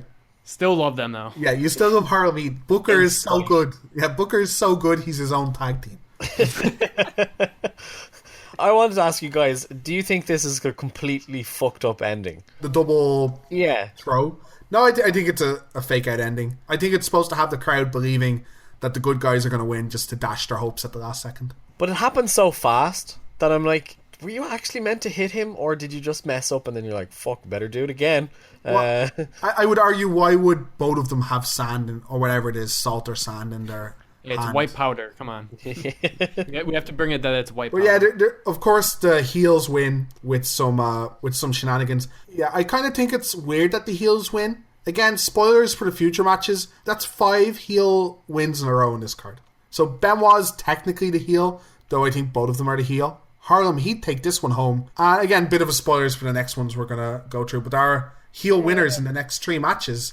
And you have this crowd that's not familiar with wrestling. You have Atomic Heat on Harlem Heat. I know it's titles and it's really hard to plan around, but surely you have to put the Steiners over here, right? You got to give the crowd something to cheer for. It's probably a booking type of philosophy thing. I know WWF certainly used to do it where they would have like face heel, and they would try and balance it out, and then maybe try as much as possible to have a good guy win at the end, so that the crowd goes happy and so on. But I don't know. I didn't really miss that. Like, oh, there's no good guys winning, because maybe that's on purpose, as we'll get to, because of what's going on. So maybe it's that kind of way. I mean, it's arguable with, particularly the next match when we get to it, that maybe that person has to win because of his promo earlier in the night, and him not winning would be weird. And then the other 2 matches after that, if they don't win, doesn't it kind of kill the angle? This might be the first match that you're kind of going, well, maybe if you wanted a good guy to win, you probably have to have the Steiners win. But sometimes it's okay, I think. So long as you're not doing it consistently and it's boring for fans, I think it's okay to have, say, that many heels win every now and again and be like, oh, it's... It didn't really bother him that much. I thought this match was pretty good. I mean, obviously, overall, I enjoyed it just most because the crowd was into it. I enjoyed it. I'm really happy I get to see Harlem Heat, because I just haven't seen that many of Booker T's early matches. And he's supposed to have some really good ones in this kind of era. So I'm really happy I get to watch them. It is uncomfortable. As much as it's cool that he's getting Atomic Heat, and it's really good for the wrestling industry, there's just a little bit of discomfort for the whole match, because you know where the heat is coming from. Maybe I'm looking into it too much, and I hate to paint the whole crowd in one brush. I'm sure there's lots of people that just hated Stevie and Booker because they were good heels and they watched the product, but it certainly didn't feel entirely that way. And I'm hoping that there's some just normal wrestling matches in Harlem Heat's future, but with the kind of angles they're trying to give them, I don't know if I'll get that. We will move on to the next segment, which is another kind of montage put together. We see a lot of the WCW guys on their bikes making their way down to the rally. I can't remember. Do you guys remember where they traveled from? Where they say they traveled from? I don't remember. I just remember there's Bischoff and there's weird audio clips that are kind of inaudible. I don't know what those clips come from. It's just this whole package is very random. I kind of switched off. About all I really noticed of this promo is that they reuse footage from the very opening segment. Yeah. Yes. There was a woman that's dressed really weirdly, like she's wearing a metallic bikini. And they use her a couple times in these montages. It looks really weird. Eric is in this video, though he is not in the pay-per-view and was not in the last pay-per-view. I mean, he doesn't seem to be an announcer for their pay-per-views at this point in time. I don't think it's anything really out of the ordinary. Like, he only does the second hour of Nitro. Like, yeah. I don't think he does Saturday night or anything like that. So it's his role kind of changes right now. Yeah. He was such a focus back at Bash at the Beach. Now it's kind of dumbed down. It's a weird dynamic of where his character is kind of changed. Do they already know that he's like higher up in the company? They sort of allude to it a little bit, because there was a Nitro where he just doesn't show up, and they kind of say, oh, he's kind of checking on the wrestlers who are in the hospital from that backstage kind of like attack as well. Yeah, because they get it across when Bobby argues with them. Like, Bobby definitely comes across as the employee talking to his boss going, why aren't you doing something about this? Yeah. So I think it's alluded to, but it's not explicit anyway. We get to see kind of, I think, Eric's craving to be cool, and it's definitely going to come up in other pay-per-views. Like, there's not much need for him to be in this video, but he is. We also see Medusa on the bike that she brings to the Battle of the Bikes. We see the Steiners in their leather get-ups. So it's weird, but it's fine. I would have called it good if they hadn't reused so much of the stock footage from the first bit. I wouldn't call it good either, because it just randomly cuts out. Yeah, there's some quality editing going on there. Yeah, the editing isn't great. It's a fine idea, but it doesn't come across great, and it breaks up the matches a little bit. We just came off 2 pretty long matches for WCW standard. You bring up a good point, actually. Compared to the last pay-per-view that had so many different interviews, this one doesn't really have any promos or anything, which is slightly refreshing, because we had one really good one. And they're that's all we need. That's fine. Yeah. Yep. So we're going to a match I really enjoyed. We get Ric Flair as still United States champion. We saw him have that title at the last pay-per-view against Eddie Guerrero. This is the first time we're seeing Eddie on a pay-per-view. 14 minutes, 14-second match. I would have liked a little bit if Rick had come to the ring a bit more sullen, because his interview is a bit more sullen. but he's full nature boying it up with Woman and Miss Elizabeth on the way out. There's not an amazing amount of build-up. It's really similar to the Conan match. And to be honest, the match itself is very similar to the Conan match, except Eddie is just a much better wrestler, so I think it comes across a lot better. There's a small difference as Eddie's kind of honoring his family here. There was a random match, which I really wish they just recap or mention, that he's sticking up for Chavo Guerrero. Oh, apparently there was a match. Yes. Yeah, there was like a match on Saturday night that Flair attacked Chavo. He held the figure four and like wouldn't let go. I don't know why they don't show a recap or even mention it. They do it on Nitro. Yeah, it would have taken 20 seconds to mention. Yeah, and they could have had Chavo at ringside. Something. I think as well, it's separate from that is it seems to be kind of like a reward for Eddie, because Eddie's on a bunch of the Nitros and he gets a couple of wins and he's like kind of coming along. So it's like kind of going, well, you're doing okay, so let's see how you do with Rick. See if you can go out there and have a good match and so on. Conor, why don't you bring us through a couple of the spots in the match, how the match runs? Ugh, okay. There's some good ones. I actually do like this match a lot, except one or two points. To start off, though, I actually, it's weird seeing Eddie at this point because of his mullet, and I can see why he just didn't really make it anywhere. Obviously, there was politics involved, but Eddie's look here, not the best. Nope, not at all. His in-ring ability, awesome. The jacket as well. The jacket's really poor. The weird kind of half Prince-esque jacket. Yeah, it's... His mustache, everything. His presentation's not great. I don't even remember what his music is either. I will say Eddie looks really healthy here. In his WWE days, he's very good, but he looks way too muscular for his frame. And I know that was very much a Vince McMahon thing. You're too small. You gotta be bigger to be main event. And you know what? It's a bit of a WCW thing as well. Don't get me wrong. But Eddie bulks up a lot in the later years. He looks athletic and svelte here, and I kind of like that better on him. I just think he looks great. So before I get into the match a little bit, I wanted to point out here, Bobby, at this point at the pay-per-view, he appears to be just noticeably drunker. Yeah. Most notably when arguing about how Eddie has no chance in beating Flair. What is My it, thing Bob? is, Eddie Guerrero will probably look at Ric Flair and thinking he can beat him. Well, sure he should. He wouldn't Of be course in if he he didn't think he should. But you're not going to beat Ric Flair.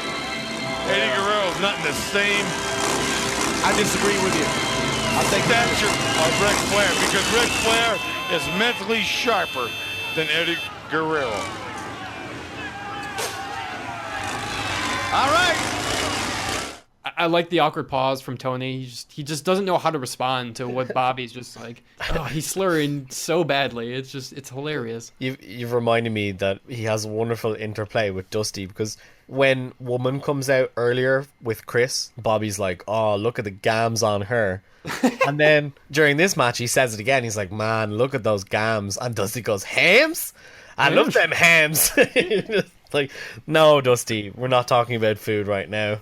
But thanks for trying. Yeah, the gams thing gets mentioned a couple times, and at one stage, one of them says, "No, I said gams on her legs," and Dusty goes, "Hams are on legs." The other great thing that Dusty always says, he refers to women as devilish women. Yeah. So WWF, women are Jezebels, but in WCW, women are devilish women. But I don't even think it's other women. I think it's just woman. Like, I think that's all he can refer to as. She's a devilish woman. Devilish. It gets He on says my it nerves so many times. It gets on my nerves so much. The first couple times, I'm like, okay, that's a descriptive, I guess. But my God, he says it. If he says it every pay-per-view, I'm gonna go crazy. I'd say so. But getting into the match, though, match starts with like a lot of lockups, pushing back and forth, Flair bumping like a boss. They exchange slaps. Eddie wins the initial intimidation. Kind of, they have like a standoff. See who's the better man here. Eddie does apply the figure four. Of course he does. Rick has never actually used that move. Just all of Rick's opponents. I don't think he's ever lost to it, though, either. No. Again, this is my point. My finish is so good it makes people tap out. Yeah? But what happens if it goes on you? It's not great. Oh, well, he knows how to get out of it. Yeah. He's smart. He knows how the inner workings of it, Dave, so it's fine. Bobby also butchers it. Bobby's like, oh, he's not in trouble here. Dusty's like, what do you mean he's not in trouble? He's like, oh, he's not in trouble until he, turns it over. Do you mean his finisher doesn't hurt, Bobby? Is that what you're trying to tell the people? That his finisher doesn't do anything? Okay, sure. Bobby's job is to tell you how this match is going to finish up. That's what his job is. Yeah. I'd make a lot of mentions about the match is over. No, it's a 2 count. Favorite move of the match, though, lovely tornado DDT by Eddie Guerrero. So good. Selling by Flair is also top-notch here. I always love the selling job from Flair. I think Flair does a really good job here of making Eddie look great. Yeah. Like, he gives him loads of time. He gives him loads of moves. He doesn't, like, sandbag him or just not make him look very good. He's, like, full on, like, yeah, this guy, I'm going to make him look like he has a chance to beat me. It comes across really well. And then when the finish does happen, it does look like you're like, Eddie kind of got screwed there. He could have won. I think it plays out quite well. It's just Flair being the veteran guy, outlasting the other guy, and just waiting for that moment when he knows he can take advantage of it. Yeah, that's kind of where the match falls apart for me. I want to hear what you guys think about this. So Eddie goes for the frog splash. He seems to hit it fine, but he starts selling he injured his knee. It's another one of those moments I'm like, I had to rewind. I'm like, what happened? Like, I don't understand. I don't mind the spot too much. It's a bit sloppy because Eddie hits his finish, so technically Rick should be down for a while, but he gets up pretty soon after because Eddie's selling the hurt knee. Now Rick works on the knee a bit, and the finish is Rick gets to figure 4, he holds the top rope for a little while, and then Woman pulls back his hands to help leverage it, which I have no idea why that would leverage it. But Eddie keeps his shoulders down for a 3 count, which is also a bit odd. I thought Eddie would submit. I don't think there's any shame in Eddie tapping out. I don't know why Eddie has to stay down for the 3 count from a submission. I don't think I've ever seen anyone stay down for a 3 count from a submission that isn't like a sleeper that's putting them to sleep. Or I think that's what I'm trying to say is that, like, Rick's not beating him because he's better than him. Rick's beating him because Eddie makes a mistake. Okay, I can buy that. I think that's what they're trying to show, is that he's like, look, this guy is as good as me, and if he didn't fuck up so much, I would have lost here, but I got away with one because I know all the different tricks and I know all the different ways because I'm smarter than him. I'm not physically better, I'm just better at taking advantage of stuff. I do like the selling of the knee. I don't mind that spot. It's another spot that isn't going to come off to the crowd, though. The crowd didn't know what happened. They thought Eddie hit a high-risk maneuver clean, and it probably should be over or near fall. So the crowd didn't really know how to react to that. Overall, the crowd reaction was a bit weird in this match because both men were the face. Like, it's again the classic Horseman. Rick is the heel, but everyone loves Ric Flair, and Eddie is just white as bread babyface here. The only time they really make noise is the spot where Eddie kind of pulls down his trunks, like exposing Flair's ass. It actually gets a decent pop, too. They loved it. They absolutely loved it. Dusty has the line of the match, I think. He had him by a crack there, boys. Yeah. Oh, yeah. So I do enjoy the match. I do agree with Gus. I think that Eddie looks like $1,000,000 through the entire match. And the finish does make Eddie look a little bit incompetent, but strong. Noteworthy is Flair gets very little offense in. Like, very little. We're talking about him bumping, but he doesn't only bump very well. Eddie is on top for 90% of the match and looks great. Yeah, I mean, I haven't looked ahead now, so I don't know exactly. But knowing WCW, I fully expect to not see Eddie for at least a month because they'll just forget about it. We do see him, but just not going after the US title. Yeah, that sounds about right, yeah. I enjoyed the match. I think it's good. I don't think it's amazing or anything. I think it does a good job putting over Eddie. That's the main thing. And Rick does his best. Yeah, I guess I'll slightly disagree with you guys. I didn't like the match too much. I think Bobby ruined most of it for me. Although Dusty does actually salvage the commentary here. He recalled like the difficult parts of like wrestling Flair and preparing for matches against Flair, and how like Eddie at one point he was like riding emotion and he should be careful because making mistakes when riding emotions can be disastrous for him. So it was really weird. Like Dusty actually gave a real commentary. I was actually impressed. A moment of clarity amidst all the rubber sharks. I'll make note, she's been to the ring already, but Miss Elizabeth and Woman I think is the funniest dynamic, because I said this in the last cast, but Miss Elizabeth just looks kind of embarrassed to be there. She has like leather on and it's a bit skimpy, and she has like a kind of shy smile on her face, like, oh, I don't know what I'm doing here, where a Woman is just embracing it. For those of you who haven't got to see Woman, she is quite irritating, but I would say she's like the Vicky Guerrero of this era. She's not irritating in a way that's, she doesn't know what she's doing. She's very purposely irritating people. I don't know, it's not very dynamic, but it's a good character, and she makes people mad. She gets a reaction out of crowds. For example, for the first bit of this match, Rick is spending his time taking a few lumps from Eddie, then getting out of the ring to recuperate. And just small things like Woman standing in front of Rick and staring down Eddie, as in, you're not coming out here, you're not touching Rick. Stuff like that adds a bit to the match, where Elizabeth just does not know what to do. It's kind of funny enough, she's like Deborah, too. Yeah, it's exactly like that, where she's just the crowd lover, and she has this residual loyalty from when she was there in the early days, but she really doesn't contribute much to anything of any of these matches, unlike Woman, who is actually contributing to the storyline of these matches. Elizabeth is not meant to be a bad guy. That's no. basically what it is. She just doesn't know what she's supposed to be doing here. She's just too nice. She looks too nice. Yeah, she does. To be a bad person. So you're not expecting her to ever do anything like that. No. I think even when she does do those kind of things, you kind of root for her anyway. It's like, oh, but that guy deserved it. You did whatever. You tried so hard to interfere in that match, and we're proud of you. And she's always smiling. She can't help it. She always has a little smile on her face, but it's not like seductive, or as Dusty would say, devilish or devious. It's just like, hey, I'm here to smile. It's just her resting smiling face. Yeah, there's a camera on me kind of smiling face. So I think watching her is really funny, and her just complete inability to play anyone but normal Elizabeth. We go from this into a Mean Gene Oakland interview, and I'm not even going to try and describe what Hart has to say. You just got to hear it for yourself. I'm talking about the Giant along with manager Jimmy Hart a little bit later on tonight, a title defense. We talk about the sunset, but some say the sun may be setting on World Championship Wrestling because of the New World Order, Jimmy. Hogan, tonight's a John step for you. Don't trip and fall, because nobody's going to be there to pick you up. D. Moster Hurst, he definitely has that written right in front of him line. It's even more rehearsed than him trying to sell you Hog Wild t-shirts previously on this pay-per-view. And afterwards, Giant has a rambling. Giant, we talked about this earlier in the live show on TBS.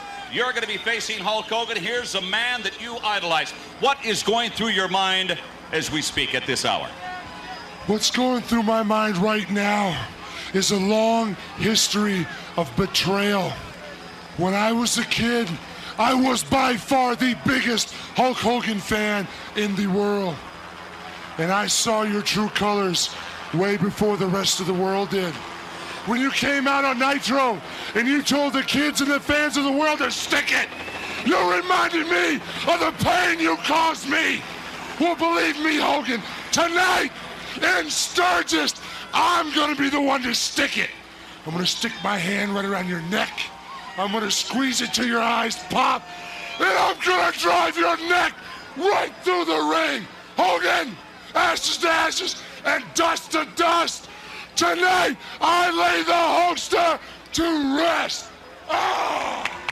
I'll say the start of the Giants interview isn't bad. He talks about when he was young, liking Hulk Hogan, and how Hulk Hogan not only turned on the WCW on all the young fans, but then it goes off into uncoherent ramblings and something about rest and peace, and like he becomes the Undertaker for a second. What did you guys make of young Giant's attempt at cutting a promo? I mean, it was fucking awful. I mean, in comparison to, he actually delivers a good promo on Nitro. I can't remember what it was. It was the Nitro with the backstage like attack, and yeah, it's after his world title match. They finished Nitro, and he does a promo. Actually, that's one thing I find really weird and really strange about Nitro. Every week finished on a promo. It's really, really odd, and I don't think I like it. I don't know if it's better or worse than the way like WWE would start with a promo. Oh, it has to be better than that. That's so bad. No, because a lot of the time, Dave, it really sucks out all of the flow and whatever's happened throughout the night. Because everybody's like, they'll watch a match and then there's this like 5 to 10 minute cool down period where there's like an interview with the guys in the ring or whatever, and it just everything kind of sucks out any energy. So there was never anything like shocking happened, apart from maybe the 1 week with there's a limo and Sting and the guys go to the limo and they're given a bag. We'll get into that. Oh. But like we'll get into it now in a sec, because I like that Giant promo is totally throwaway. It's so generic and it's so bland. Basically, you could send anybody out to do that promo and they would probably do a reasonable job at it. Why I say I like the start of it is because he starts off, I made this comment in the last cast, he is shouting all the time. In ring, in his promos, taking a shower at night, I bet. This man is shouting. And that's because he thinks that's what he needs to do to intimidate people. But when he starts off the promo in a low serious voice. I'm like, oh, so Rick had this like cool sit down promo. You know, Jimmy said his things, but you can't teach Jimmy how to cut a promo. It's been 50 years since he learned how. It's not going to work all of a sudden. But maybe Giant has got the memo, and it's going to be low, serious, you know, you are my hero, but now I'm coming to get you. I can't believe you turned your back. No, he has to crescendo. He cannot not shout in an interview. And I'm like, oh, I thought he got the tone right, but sure, we'll just go back to shouty Giant. Thanks. So this leads into the Outsiders versus Sting and Lex Luger. We get about a 14.5-minute match here. The crowds start to get into it now because, as we've pointed out before, these pay-per-views are just vehicles to deliver the NWO. And this is the first taste that the crowd will get of them. There's been no shenanigans on the early pay-per-view like people thought there might be. There was talks early on about Ray and a fourth man, but they were dropped kind of fast and forgotten about, unlike third man from the last pay-per-view. I love the opening. The rock, paper, scissors between Nash and Hall to decide who goes first. That is such a cool, arrogant heel move. And I'm starting to see why people start liking the heels more than the faces. Because Scott and Hall have more personality than half their roster put together at this stage in their run. But Conor, why don't you give us a bit of a rundown of the run into this match? Well, there's really not much. I mean, it's just a grudge match between these two teams, and the next match is obviously the big like storyline match. This is just kind of leftover. Well, we need you guys to feud with the Outsiders because somebody needs to beat them up. That's really much it. I'm not missing anything here, right? No, as far as I could see, it's just been a constant. These are the two big WCW guys, so they were always going to face Nash and Hall. Of note, Macho Man is missing, but in the Nitros, he's threatened Hogan, and a lot of people thought he was going to be involved in the main event. He seems to be targeting specifically Hogan for his turncoatery, but we'll talk about that a bit more into the main event. When they come out to the ring, we get Pyro for Team WCW, so I do like that. I do think it makes it feel a bit more special, like the company is spending, almost like the company is spending more money on the tag team they like. But we get our first pay-per-view Outsiders music. We were talking about how much we liked Harlem Heat. Yeah. This music is awesome. I wanted to ask you guys, you know it's just a bunch of Jimi Hendrix songs put together, kind of, right? I did not know that. Yeah. I didn't? Oh, wow, okay. Oh, it's really well put together. And like the Harlem Heat theme, this one holds up. You can listen to that. It's still cool. You'll still remember it. You'll still see all the moments and so on about it. So yeah, it's very cool. I like the pyro as well. I agree with you, Dave, that they have that thing to it.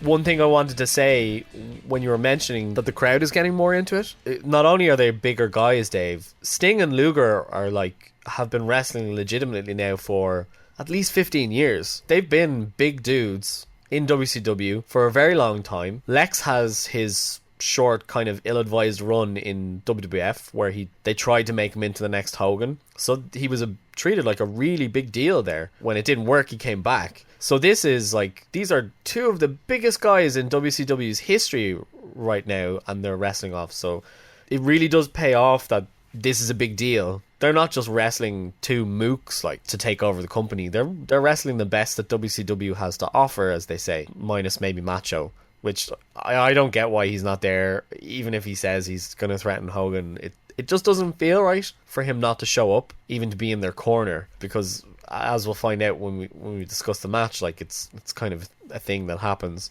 Do you guys think this is a good match? I actually don't. So you guys were saying that the crowd was into us. I didn't really get that vibe at all. I don't think this match has that intensity or big fight feel as, say, something like the Bash at the Beach was. I mean, no, definitely maybe part of this was the crowd, but I think the wrestlers too. Like, I didn't see that fire from Luger and Sting. I mean, these are the guys that, you know, they put Arn Anderson out of commission. They put out other WCW wrestlers out of commission. Like, this should be a blood feud, you would think, and it didn't seem like that. You see what happens in the build up, and you bring it to the match, and like here, it just didn't seem to work. The big problem I have with this match, so I'm going to talk about the finish, if that's okay with you guys, just to point out my big problem with this match. Yeah, do it. I mean, there's not that many great spots in this match. It's a really typical tag team match. One of the biggest spots is Kevin Nash spitting at Sting to get him hyped up for the match. And then it's very classic heel against face, isolating one of the faces, Lex Luger, head of steam. But the finish is awful. So the finish is Lex Luger he has Hall up in the rack. Hall's foot kind of knocks off of Nick Patrick, and he kind of stumbles and looks like they might do a a referee knocked out spot. But then he fist drops the back of Luger's knee, tries to make it look like an accident, but couldn't make it look like it was on purpose anymore if he tried. Like, big old fist drop right to the back of the knee. And then fast counts a 3 while Luger is down and Scott gets on top of him. And then the commentary team are left going, oh, was that a fast count? That seemed weird. I wouldn't even mind this spot, as ridiculous as it is, because why would one fist drop to a back of a knee even facilitate a fast 3 count? These guys have been beating the crap out of each other. If the commentating team would have went, oh, Nick Patrick double-crossed us, like, even made it obvious. Also in this match, you had Bobby Heenan cheering for Scott Hall and Kevin Nash. This was another thing I wanted to bring up too. It was weird. Is he doing this on purpose again? Like, it's so weird. I think he's drunk, because I spoilers, I looked into the future. I thought he turned. I was like, okay, at the next Nitro, he's going to go, I'm one of the 4th guys, you know. WCW have their own commentary team. Because I'm not sure of what order people joined the organization in beyond this point. But that doesn't seem to happen. Am I wrong? I did some research. I haven't watched the Nitros yet. No, I don't think Bobby changes, no. Nope. Not only does he not change, but according to what I've looked up, he actively still dislikes the WCW. He doesn't even tweener. He actively dislikes the NWO and cheers for even faces that are against the NWO. So it seems like he just completely is drunk at this stage and doesn't know what's happening. And he apologizes profusely. And again, the apologizing makes it seem like it's an angle and he's going to turn on Dusty. And I thought, that's kind of cool, but it doesn't happen. So don't get your hopes up if you're looking at this. There's not a cool Brain becomes one of the managers.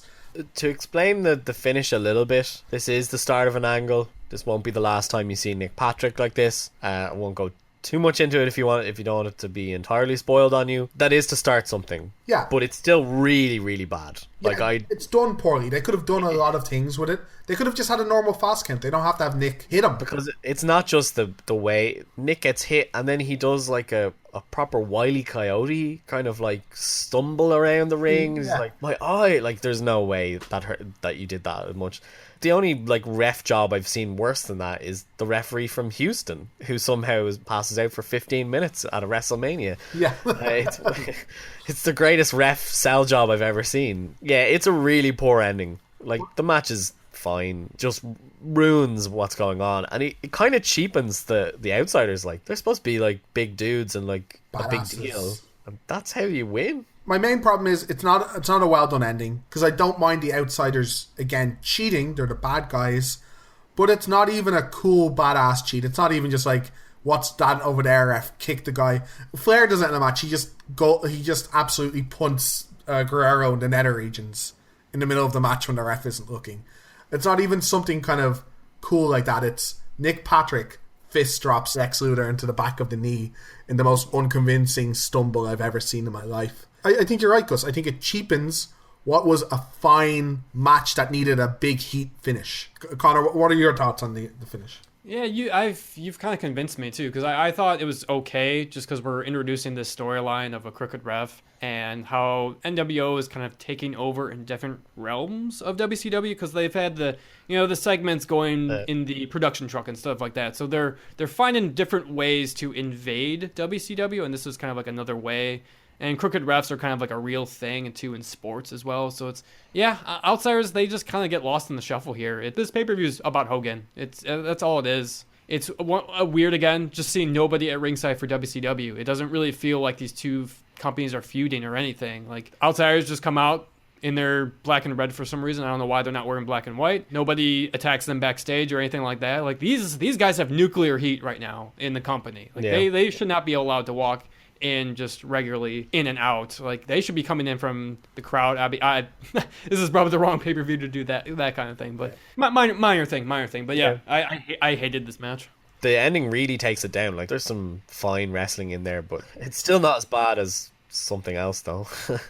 I think if the ending would have been a bit nastier, like, even if you want them to cheat really underhanded or really hurt one of the guys in the ring, like at the start of the match, the commentators talk up that Lex hasn't been the same basically since the match. So Sting like basically hurt his neck, and then they made some kind of comment towards him getting hurt again in like a Nitro, or I think he lost a match because of the injury in the Nitro. I can't remember exactly how they phrase it. Hand that up, have them attack Lex's neck, have them try and concuss him again, and make it look like they're really trying to take one of these big stars out of the equation. Or, as you said, have Randy Savage, like, at ringside, and they could have made it look like they injured Randy. One of the tag team partners has to run out to save Randy, and then they get a cheap win. But the way they did it, I like the Nick Patrick. I'm on your side, Conor. I like the Nick Patrick storyline. It's a really weird time and place to introduce it. So many good ways to do it. It's not a bad idea for a storyline, but really ruins the end of what's a fine match, I think. Yeah, they do pull it off a little bit better. We'll talk about more in the next pay-per-view. But they are more subtle with this storyline going forward, at least. It's weird getting a referee over in the storyline. They should be probably putting other wrestlers over more. They should give them storylines. But yeah. I was still impressed with how they pull this off. More details. We'll talk about that. Yeah, more to follow, for sure. I do like your comparison to, in sports, people think referees are crooked or they hate referees. Yeah, so sometimes they actually are. Exactly. So it's not bad to try and draw them in as characters, because there is a hatred for referees, especially in some American sports. So I get them trying to bring it in, just poor execution. But we're going to go to the meat and potatoes of this pay-per-view, what everyone's here to see. It's the Hollywood Hulk Hogan versus the Giant, who is the reigning World Heavyweight Champion with Jimmy Hart at this stage. The match itself, I'm not too sure what to think of. But first, do you want to give us a little bit of the history for this, Conor? So this feud it's a pretty standard feud. Hogan and a random Nitro where, like, there was a bunch of, like, WCW talent not at Nitro, so NWO comes out as, like, oh, well, none of, like, the top talent in WCW are here, so we can get away with coming out here and cutting promos. Hogan cuts a promo on the fans, and he basically just challenges the Giant to a title match. Later on, Giant accepts. He's just kind of like, I'm accepting this chance to kind of defend WCW. Like the promo that I was talking about earlier, that was actually a decent promo of how he was just making fun of Hogan's like, look, you're out making movies, but I'm here defending the title every day. He's kind of putting himself over as kind of like the workhorse champion, which he kind of has. He's wrestled a decent amount of matches as champion, but I mean, most of them have been the same squash matches in a couple minutes, but his reign as heavyweight champion has been pretty consistent and decent. I mean, I'm not a huge fan of the Giant as a top guy in a company, as we've seen that in WWF later on in his career. So the main reason why Hogan challenges Giant, because the NWO, they want the WCW belt and they want to make it their own. That's the big part of this match, and that's I guess why I'm okay with this match. Yeah, and that feels important. That does feel important. What's going to happen when they own that belt? That's our belt. They can't make that an NWO belt. That's not their belt. And they make it sound like they can take away the importance of the belt, that they can corrupt it almost. That's kind of cool. And I think that's why a lot of people got in to the NWO, this kind of idea of almost corrupting these normal wrestling ideas that were going around, that were getting a bit stale, I think, to a lot of fans at this stage, with two companies doing very similar things and the NWO blowing this all away. What did you think of it, Gus, the build into the match and kind of the occasion? I hate this match. I mean, I like the idea of what you're saying is being built up, of that Hogan is out to get the belt, and this is how they're gonna take over the WCW, and the NWO is gonna take over. That's all fine, but sweet lord, this match is bad. Oh, it's total crap. It doesn't come across well at all, and in typical, just because of how shit the crowd has been, the crowd love this match. The crowd can't help but cheer Hogan, and like all he's doing is being a complete dick. There's so many back rakes and eye pokes, hair pulls, and there's so many times that he rolls to the outside, and like Bobby defends him a bunch in this match, right? Isn't he the one? He's like, yeah, he's being the smart veteran and stuff, and you're like, yeah, again, this is where I thought Bobby was going to turn. Oh, this is so clever. I hate Hogan, but this is very clever by him. He's a very good wrestler. I hate him, but he's a very good wrestler.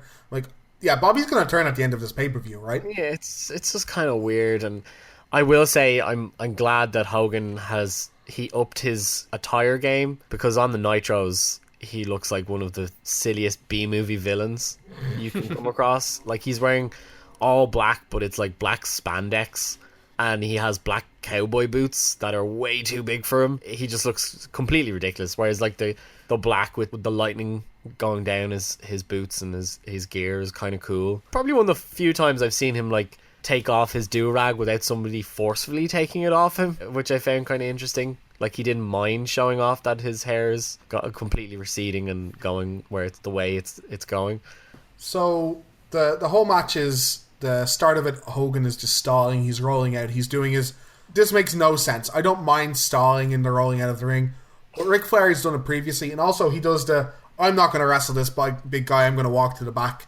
You asked for this match. That doesn't work if you've asked for this match. That doesn't make sense. Yeah. You challenge this guy. Why would you all of a sudden go, nah, not today, and walk away? You were always coming back. No one believed you were walking to the back. And then they do a test of strength spot where they're tied up forever. But Hogan is winning these tests of strength because he's outsmarting Giant.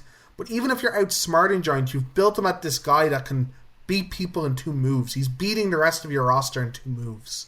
And his punches are knocking people out for years. And he's carrying the Taskmaster over the top rope when he's knocked out like a small child. Like, you've made this guy look intimidating. And in one match, Hogan makes him look so weak and pathetic. It is just so bad. I don't mind the stalling at the start because I thought the stalling was going to end up with Hogan getting his ass kicked. One of the things Hogan was good at was getting his ass kicked for 20 minutes and coming back.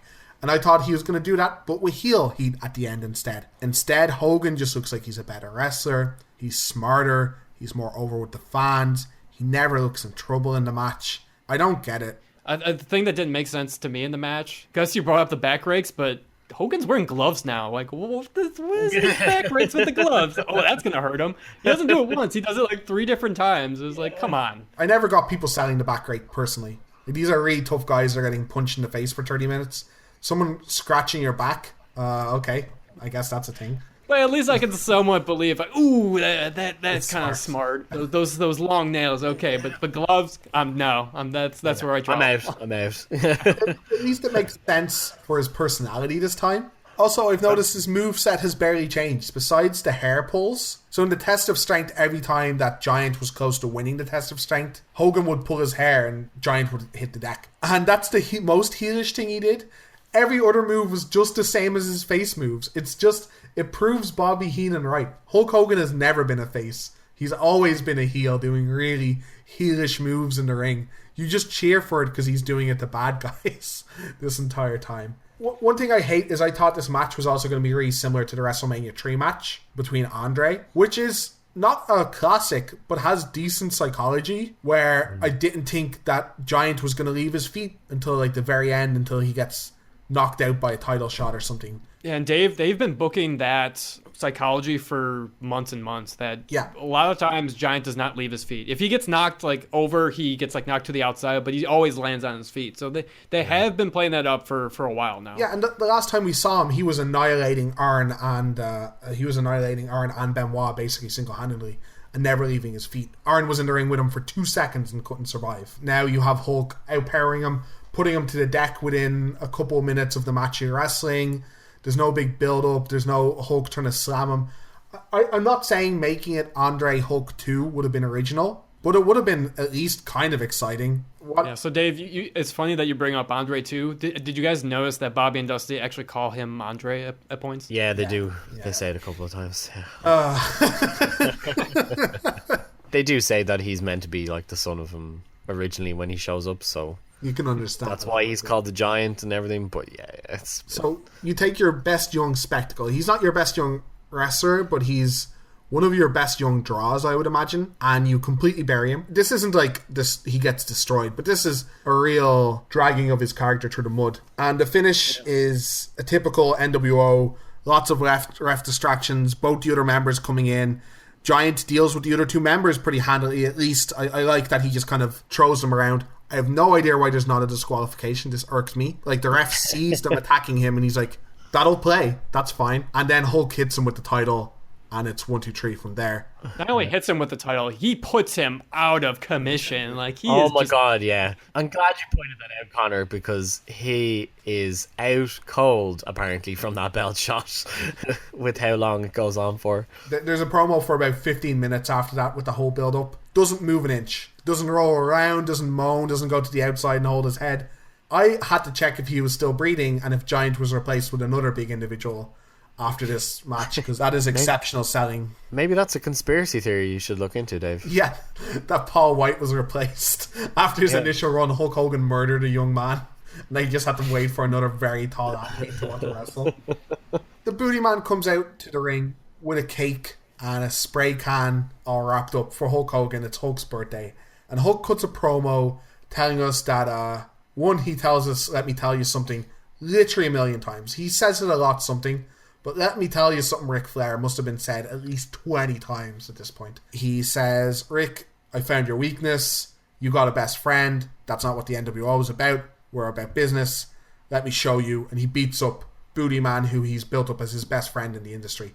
Which I think is true, right? They're like very close friends in real life. Oh, yeah. Yeah, that's true. Yeah, they're like really close friends in real life. And he beats him up. I think that's cool. Not because the promo doesn't come off well, because Hulk Hogan is still doing all the old stuff. We discussed this in the last podcast. At least WCW listened to you this time. Hogan grabs a mic for himself this time. Yeah. So no Mean Gene, at least. Yeah, I do like that. Yeah. It's not even like there's nothing on the mic. It's like he's just found his own one. Yeah, so they just beat the hell out of him. And he makes the point that he doesn't need friends. This is a bit optimistic because there was always a fear that the NWO would just become all of Hulk's friends. Like, that is a realistic backstage politicsing fear.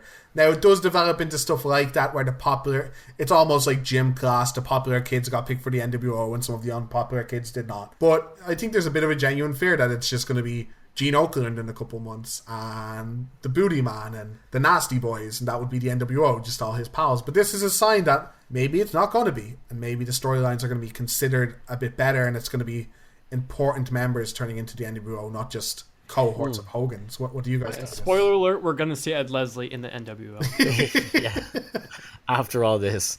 What I did like is where did he get that NWO shirt he's wearing? I don't know. Yeah, the Terminator that's on it. Yeah, it's really cool in a really cheesy way. Like, did he make it himself? I also have to ask, like, why is there a spray can on a cake? Why was that his present? Like, why but it's on top of the cake. It's not. Do you think he would have still come out with the cake if Hogan had lost? Do you think he was backstage saying, like, what do I do with this cake? I really hope he wins. I've gone through all this effort. It actually was his birthday, too. I looked it up. So there's some cool precedent. Yeah. Do you think that's in his contract? I demand birthday cakes when I win matches on my birthday. I wouldn't be surprised, Dave. Yeah. When you've creative control, you may as well. I do like, though, that the spraying the title. That is the cool thing. It's iconic. It's really well done. Oh, that's spray paint number 1. We can count it as spray paint number 1, right? Yeah, I wanted to do that on the podcast because all I remember from watching WCW is so many wrestlers get spray painted. Obviously, it's going to happen next month. We'll talk about how many get spray painted next time. So I want to write down how many people actually get spray painted and what other objects get spray painted. You can keep count with us at home, but we'll tell you every episode. We'll count this as spray paint number 1. This is 0 AD. Yeah, so I think it's not the worst segment. I do think Hogan at the mouthpiece is a bit cheesy. I really would prefer Scott or Kev talking, but they're not the leaders, so they're not going to be doing the talking. But I really prefer their promos. Yeah, I'd agree with that as well. He still doesn't really know how to go about it. And the other two guys are just cooler as characters and as individuals, really. Then again, like Hogan is probably better. Like, he's better off as a leader anyway, because he's like the overseeing boss. Like, this is the end boss kind of guy. Yeah, it does work. It's just weird to see it from the progression from Bash at the Beach. His promo was so good at Bash at the Beach. Like, what happened?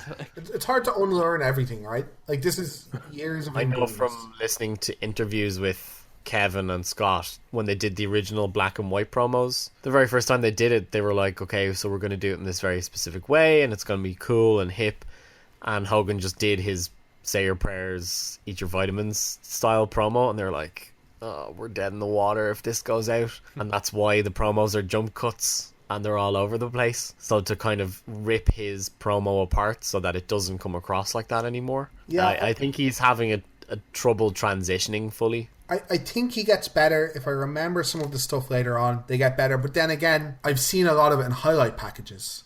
And it's really easy to make him look good and edgy in highlight packages. And maybe we're discovering, like, the whole point of this podcast is to see if it stands up to the test of time, right? And Nash and Hall are, I don't think, beyond the big surprise that he's turned and them riding that wave, so far, I don't think he is standing up to the test of time. What do you guys think? I don't think so either. Looking back at the NWO promos, though, they are very enjoyable, though. Actually, they stand out really nicely, too. I mean, as I said earlier, it's different, and that's what makes it stand out. Yeah. It's not your typical backstage segment with Mean Gene. It's by themselves. They're in front of this kind of cool screen. They go hammy with the video effects and things like that. Yeah, they actually tried to make it a real promo. It's like, okay, this is what I wanted in your wrestling promo. So it's not just Mean Gene, hey, I'm going to talk to you. All right, now we're going to move to this match, Yeah. No, I think I would agree with you guys. I think Hall and Nash are the cool ones, 100%. And Hogan is kind of the, like, slightly over-the-hill dad who still wants to be hip with all his children and is trying to figure out what's the best way to go about that.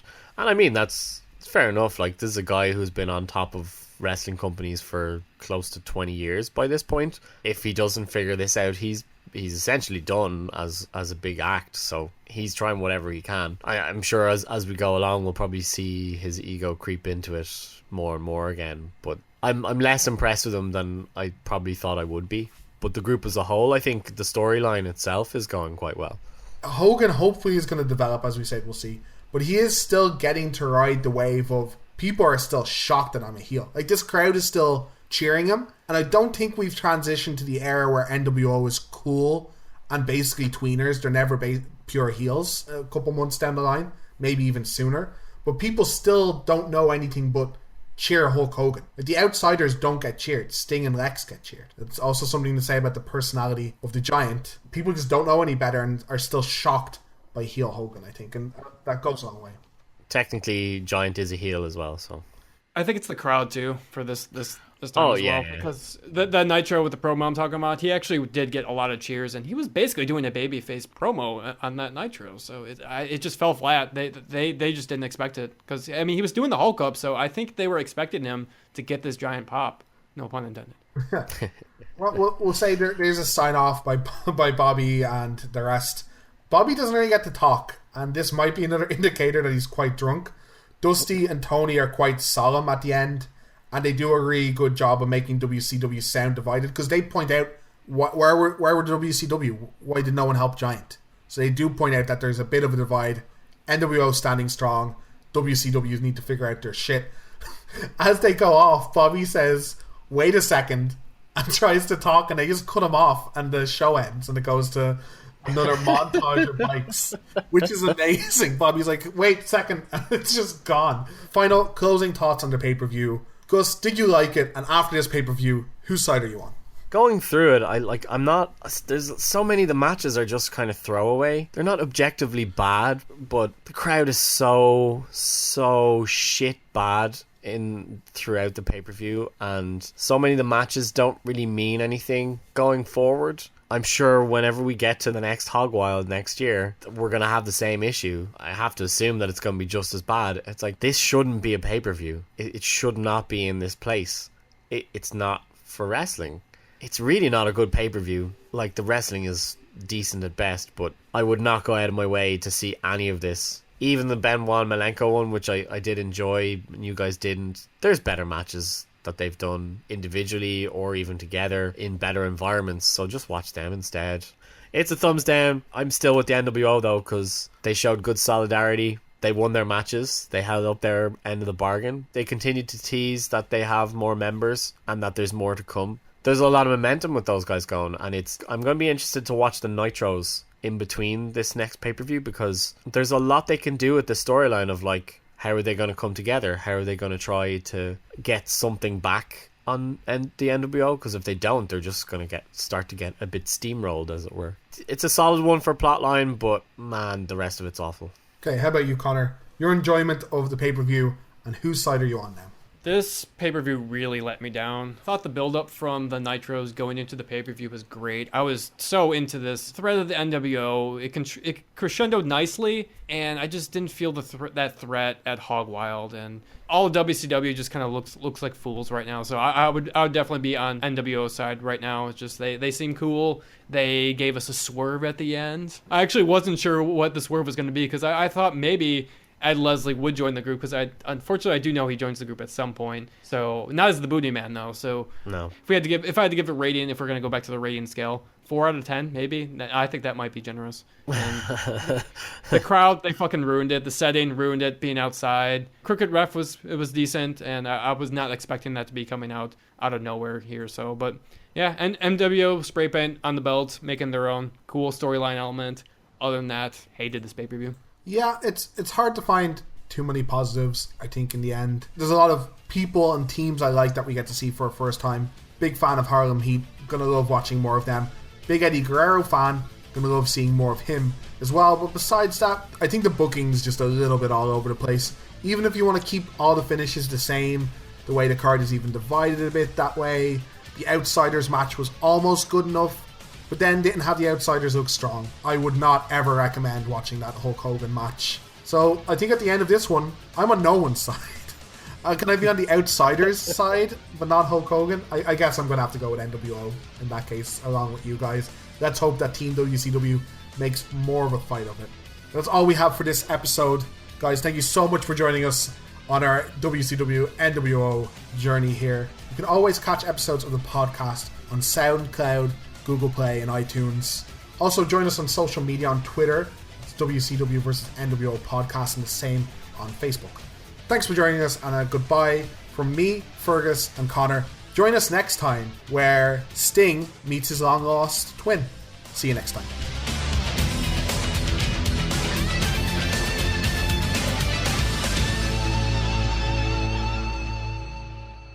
We have seen a lot of bizarre occurrences in Sturgis. A lot of bizarre people. You think you would see it at a bikers rally, but nothing more bizarre, nothing more sickening than I have ever seen in my life than what we saw at the end when Hulk Hogan spray painted the NWO logo, I guess, or letters onto that belt. Well, Tony, you can talk about it any way you want, and you can split it up and you can dissect it. The bottom line, that was a real unbelievable situation for me to see that belt that I have wore be spray painted NWO New World Order. Let me tell you something, by no means is this thing over with WCW. I am concerned about the fact all the talk, all the things were said about NWO, and where was WCW here when the Giant needed him at the end. For Gene Okerlund, for Bobby the Brain Heenan, and for Dusty Rhodes, I'm Tony Schiavone. We'll hear what you have to say at Nitro Monday. No, wait.